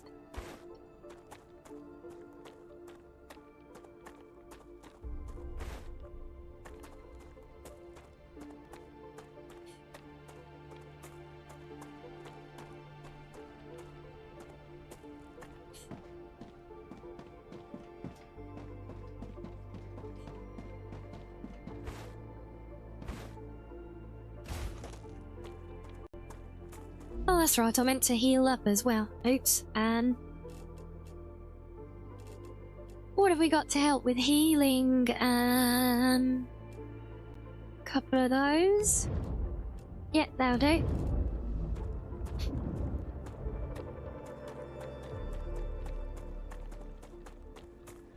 Okay, I can't wait to see what the actual build requirements are for the, for our new prize. Because I'm not exactly like an end game with all the factory building yet. Yeah, I've literally just built my first mega press to start making some ammunition. That's it. Let alone haven't even started thinking about all of the, you know, all the fancier like next tier items. You know, like the valves and scanners and laser emitters and stuff.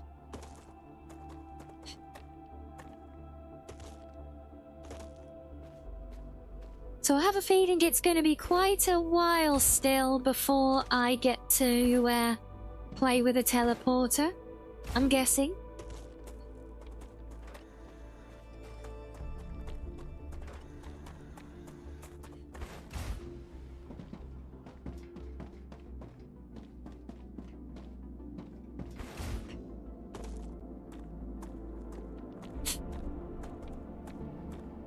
Yeah, that was a really cool. I'm so glad I finally got to, well, actually reach the world engine now, because I never made it in the playtests there. I think in the July playtest, I just did not make it that far at all. Oh no, sorry, that's the one. I made it to the place once, and but then a rupture. I'd literally just started fighting my way down into like the crater there, and then oh man, that bright sun's really bleaching me out, isn't it? Maybe I need to turn that down a bit. It was closed off. Well, it's a good job I didn't fully make it. But yeah, the one time I got close, I started making my way down into the crater. And as soon as I got down there, a wave came, and I couldn't put a base down anywhere, so I got cooked. And then yeah, on the co-op playtest again, yeah, we didn't even get closer. And hold on, while I've got that overly bright lighting, let me turn this down a bit on my model. No bugs, go away. Well, no, wait, oh. Is that a bit better?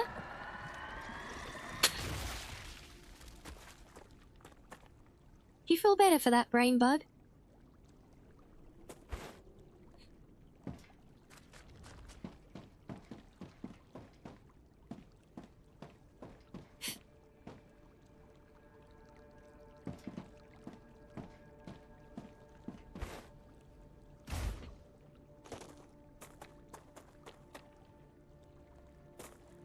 Guys, another observation that we were sharing earlier, Nels, that I don't think we brought up after you'd stopped by. I think this one's more to do with the building stuff, so, you know, I assume it's not gonna be your area of interest, but still maybe an overall point of interest for the gameplay in general through my observations now, at least. If you would like, of course, I don't want to... I know you're not here to be flooded with questions and ideas. It's all I presume.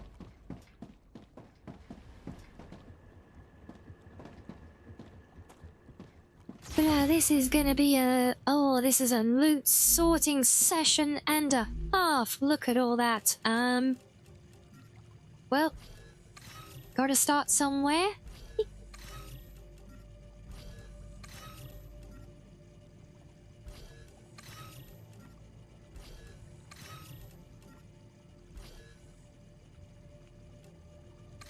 One at a time is fine, yeah?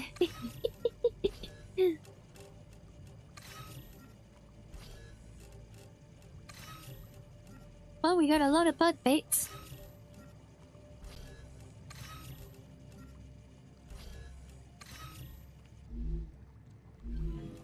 You know, so we're talking earlier about the base cores and upgrading them.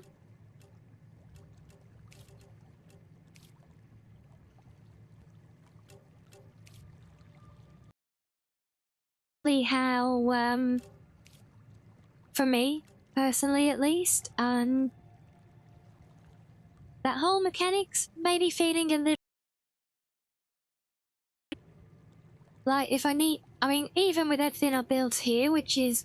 And I've still got room aplenty to keep building, both in capacity and floor space. I know if I was to try and build more, I'd need more room, but if I can just build another umbrella, which is what I call the base cores, if I can just build another umbrella next to the one I have, and just keep spreading out with level 1 umbrellas, as I have been doing.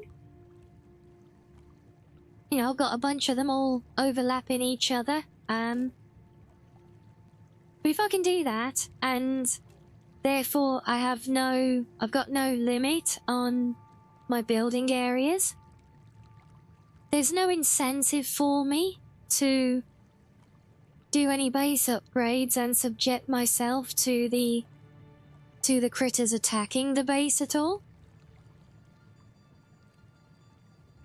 So as it stands now, that the only reason unless something comes up different and changes from what I see at the moment, the only reason I would have to upgrade a base and invite the alien attacks from doing so would be literally just to play with turrets for the sake of playing with the turrets, you know? And again, I don't know if that's by design, if there's elements I have yet to see and learn. It's all good. Cooling capacity, but it's a known thing, I see. Yeah, because but the cooling capacity, that's just, like, if I build another umbrella next to it, then that has its own capacity, right? So then I just build in that one if I wanted to keep building more in the same area. Like that, because that's like what I've been doing, and... Yeah. No? Oh, okay. Is that like a global thing then, is it, or something? Because if so, then yeah, fair enough, then there's a component I've yet to come into play with.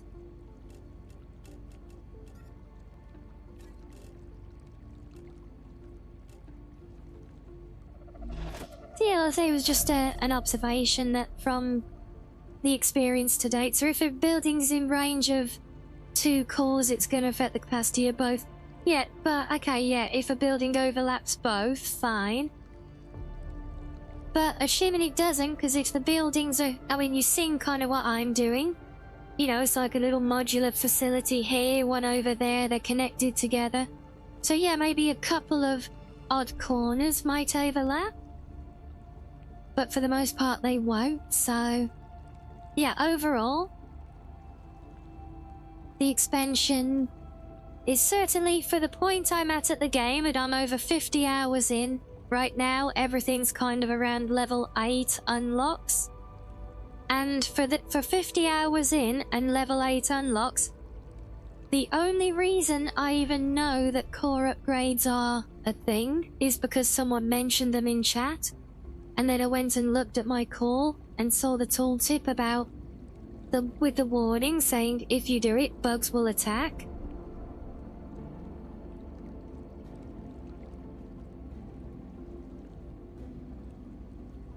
Yeah, there is that cost, but at the same time, I'm having to build things big and far apart anyway, just for the scale of the operation.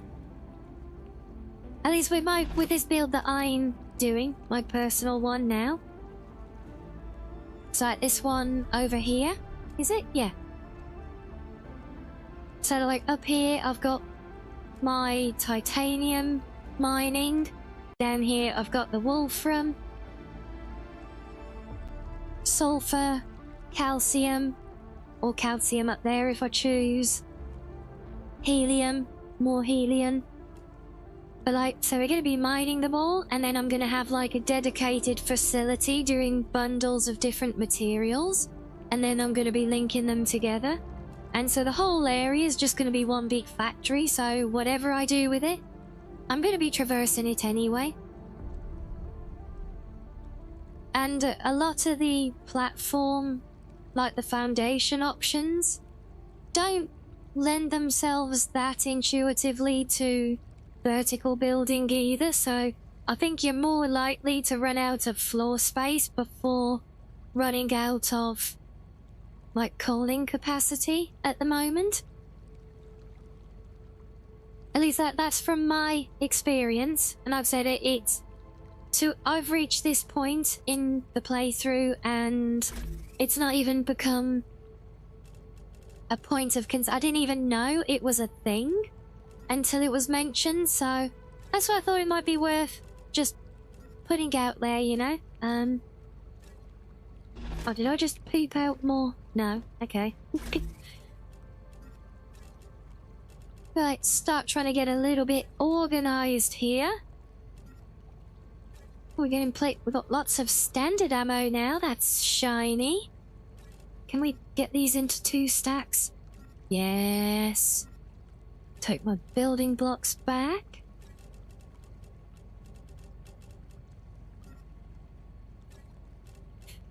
Yeah, so Jay, you're saying about the pole system. Yeah, it is quite different. It does. I'm guessing you're more used to, like, then I guess Satisfactory. So that's where I largely came from. With a lot of this as well. No, I do want to put these other stuff in here. No, those have got home. Those do not have a home. Neither do you. And you are already in here. Yeah, the pole thing, I mean, it makes it a much more, like, the system looks after itself, you know?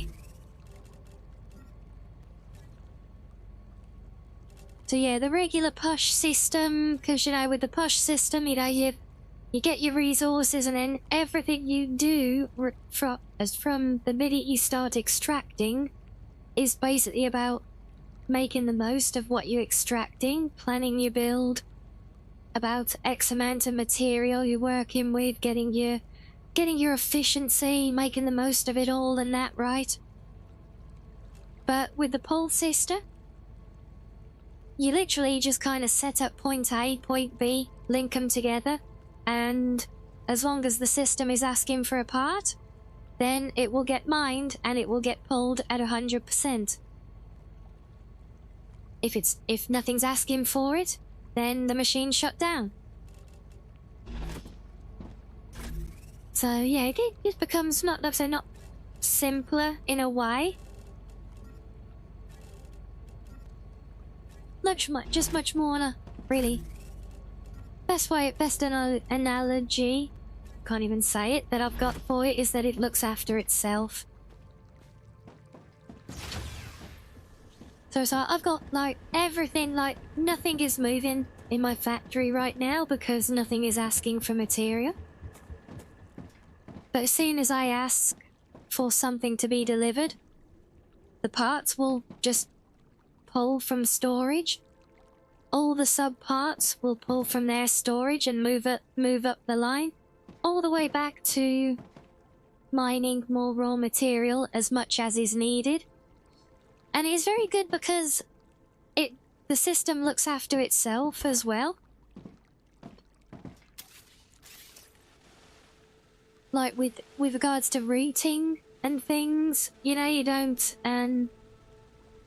really need to worry too much with, like, how to plan the routings and everything.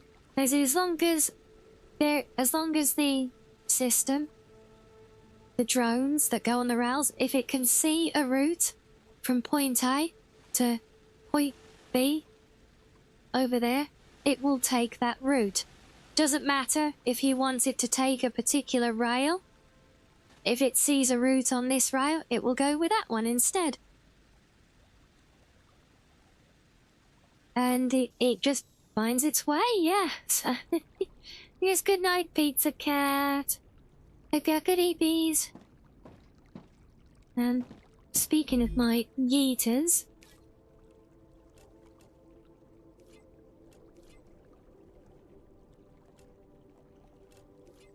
Okay, we do not have those. Don't have any of those.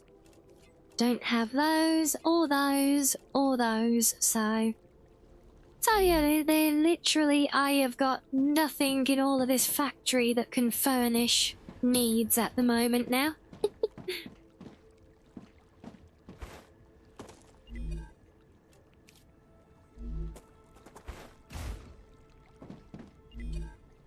Because everything that they want, I have not yet set up things to make. And my little factory here is rapidly turning into a big puddle of spaghetti. Started off nice and neat. I was really hoping to get a couple more levels unlocked so that I could at least visualize the later machines and really plan stuff out, you know?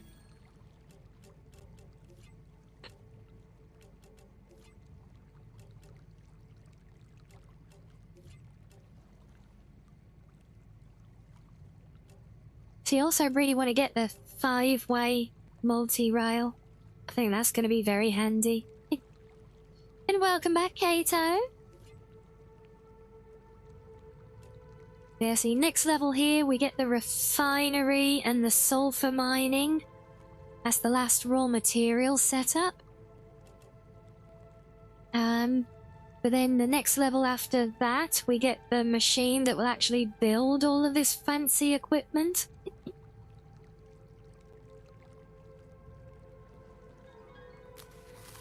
Yeah, there are coins for that.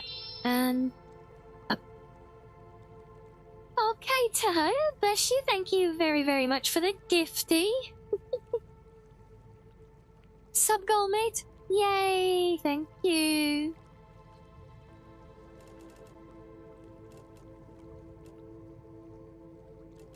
Yeah, I don't know if I trust the display on this because it often seems to show the same item. See, it's saying there, apparently level 11, level 10, and level 9 all require the same item. That is not the case. I think there's a visual bug I've got on this at the moment. I'm not sure if that came in with today's patch or if it was just there and never noticed at these later levels before. Yeah, that does seem to be a thing on and off.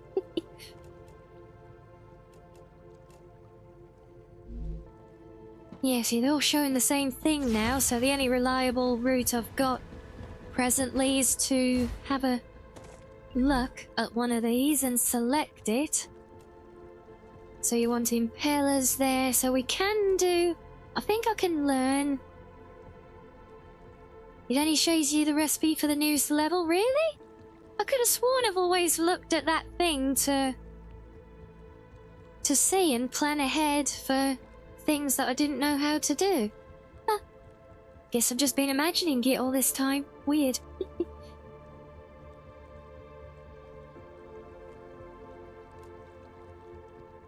Yeah, so we do know how to make those at least, but I don't have anything set up. Same with those. No idea with them, or them, or then at the moment. I think some of them are actually tied to this new Mega Press thing that we've got.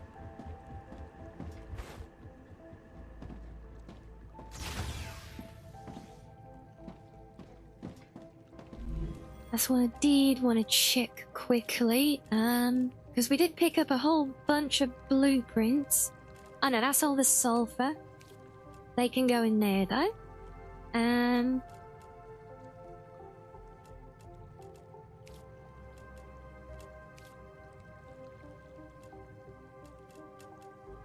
I'll get off. Really? Oh, I guess that maybe the recipes I picked up, they must be for the assembler, maybe? Oh. That's the access cards.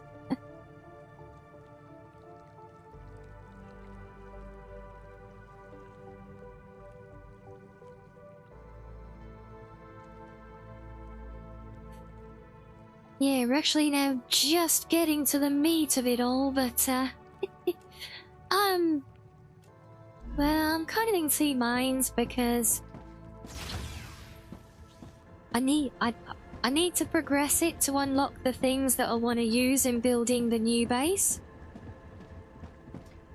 But the more I do, the more I spaghettify this horrible mess of a place as well. And I kind of don't want to do that. I want to do it at the new base, but I need to do it first so I can unlock the things I want to do it at the new base. So yeah, it's a little bit of a dilemma right now with all that stuff, because the problem is the way this area has kind of fallen together is that a lot of the later, like the mid-tier materials, you know, the glass, the ceramics, the helium, that kind of thing, it basically got bolted on to the rest of the factory, and as a result everything comes down, plus all of these back here as well, and it all kind of shoehorns into this one delivery line, which is the main delivery line that goes out to the orbital yeeters, and it takes everything, comes down there, and then it comes on a return path all the way down here to go into the added on building area. And so anytime I start up a new material, all of this just bottlenecks like crazy. So it all just comes down on this one single line ultimately. And there is a mass delete. Well, I mean, there's kind of a mass delete. Yeah, you can delete like everything within the base core, so I could hit a button and literally delete all of that. Which is great when it comes time to pack the place up, you know. Hit the button, get surrounded by a mountain of little storage boxes.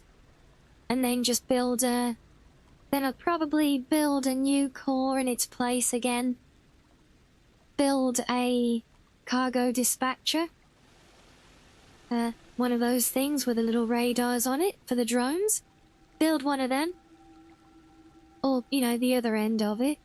And build a receiver at the other end with the big multi-storage unit attached. And then just start throwing everything over.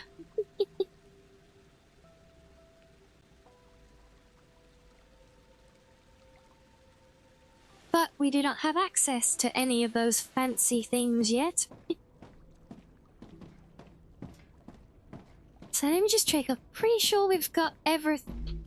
Have we got everything off for the furnace unlocked now?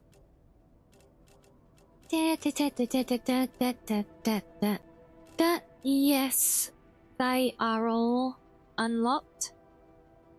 That's good. Wait, there was something I needed for research. What was that?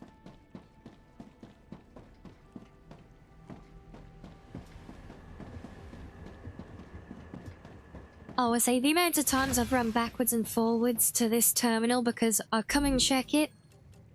I come and check here what I need to unlock a recipe. Run off into the factory. Forget what I was looking for. And then I have to come back and check the list again. So what do we want? Heat sheets, helium, 200 heat sheets, all the helium, and 100 stabilizers. Let's go shopping for that first. Okay, I know where the helium is.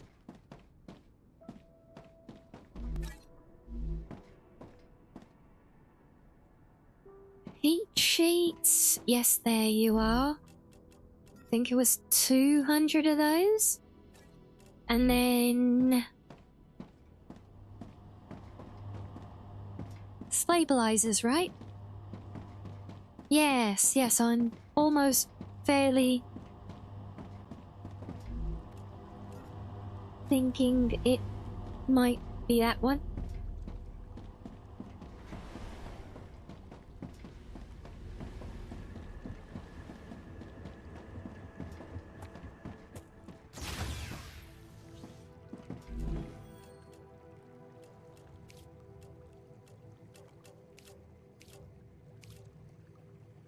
Then we can also do 150 electronics with 300 inductors. And hello, Factoid!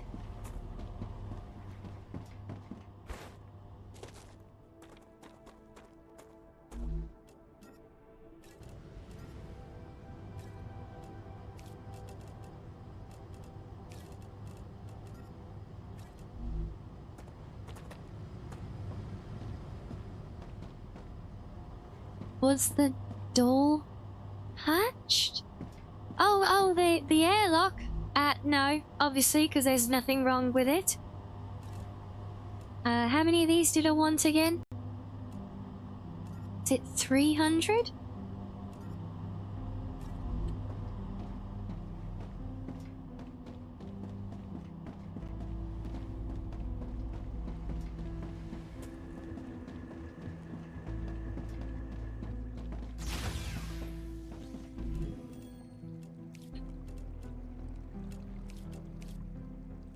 That was a good guess.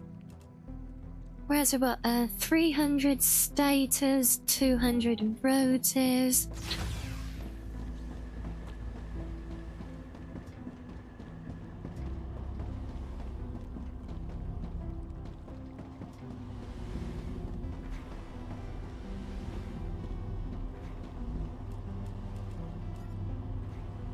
Oh, it's already filled up. I can't put them back. Damn it.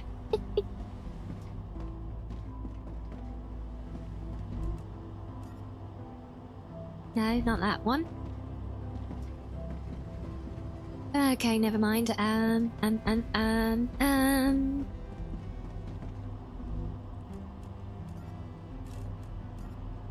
200 rotors, and then it was the, what did I say? The stators, was it? Which have ended up over here. Yes, there is a bit of a mini sushi belt going on. That's where everything bottlenecks, because it's the way it's the only way I could realistically shoehorn everything onto the existing factory at the time. And that's why I'm kind of reluctant right now to keep doing more. Just bolting bits on all over the place and just tying yet more knots into the spaghetti.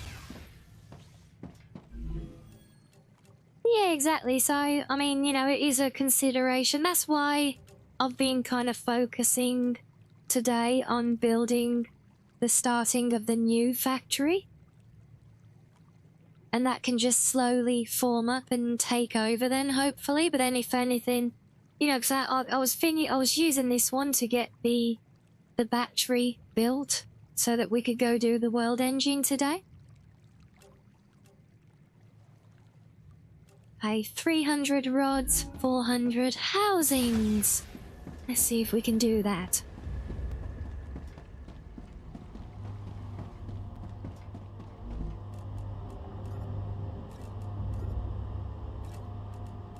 And I think there's a wave on its way.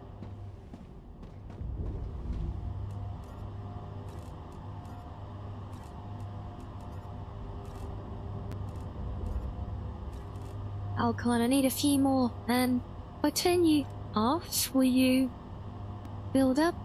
Yes, there we go. Oh, no, I don't want that many. There you go, you can have those back.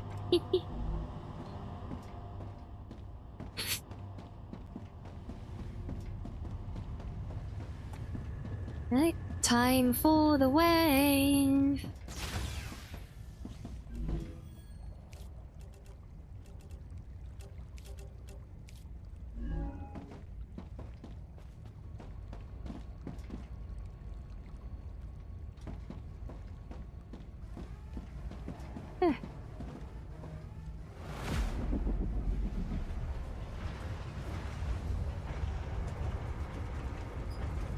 I think anyone is out there playing this and doesn't have a big panoramic observation room for watching these from.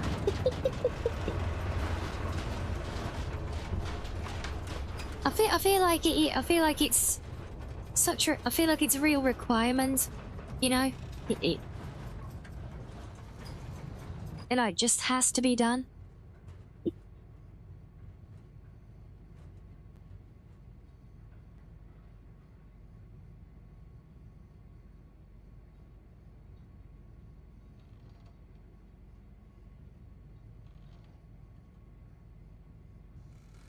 You need some of that heat where you are, yeah?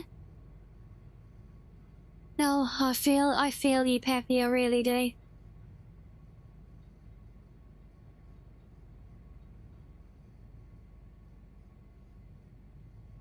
Yeah, and that's what I'm doing now with my new build, because you know, I could have done research and like figured out what I wanted to do, because modular was the way I went with my Satisfactory main build in the end, but large scale modular.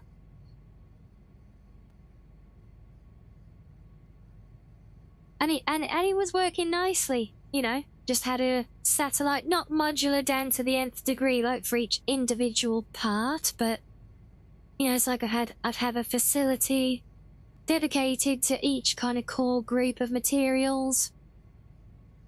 And that worked, and that's what I've started doing here with a new factory. I could have looked into things and tried to figure it all out up front, but I wanted it to be an organic learning, so this is the factory that just started and kind of grew naturally, you know. And, you know, it did the initial bit, then there was a brief kind of very early rebuild of a lot of it, just to tidy it up and get some organization. But then, of course, because I have no idea of the, like, how the setup will look for the later materials and things, and the different systems we'll have to move them around and all. So this one's kind of just been here as the learning curve, almost, you could say.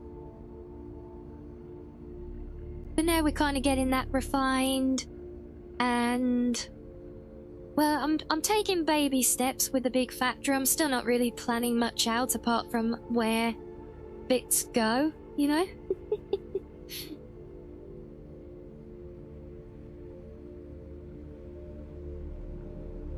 A beach chair in here would be nice, yeah. You sit back, watch the show. What'll be really cool for it is like a full, like, glass dome, like cap piece that you could climb up into, you know? And just sit in there and watch it all. Oh, that would be fun.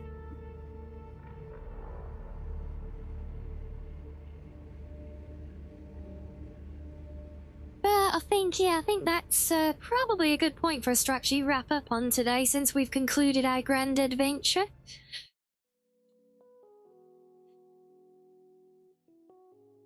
So I know it's, oh, I'm still being lit by the game, hold on. Yeah, I know it's, a bit shorter than usual, guys, I apologise for that, but I did say earlier, with sleep struggles and things, that I would be more than likely doing an early finish today, so yeah, I think that ties in quite nicely, you know. So I do hope we've all enjoyed. Certainly been very interesting, I think, going and seeing that that world engine, that big grand adventure. Been very fun. So we'll see what we do with tomorrow now, but that will be all for today. So enjoy the rest of your day, everyone, whatever you end up doing. We'll go and show some love to some friendos. So yes, enjoy the rest of your day. I will see you soon, but take care and good night, everyone. Good night. Good night.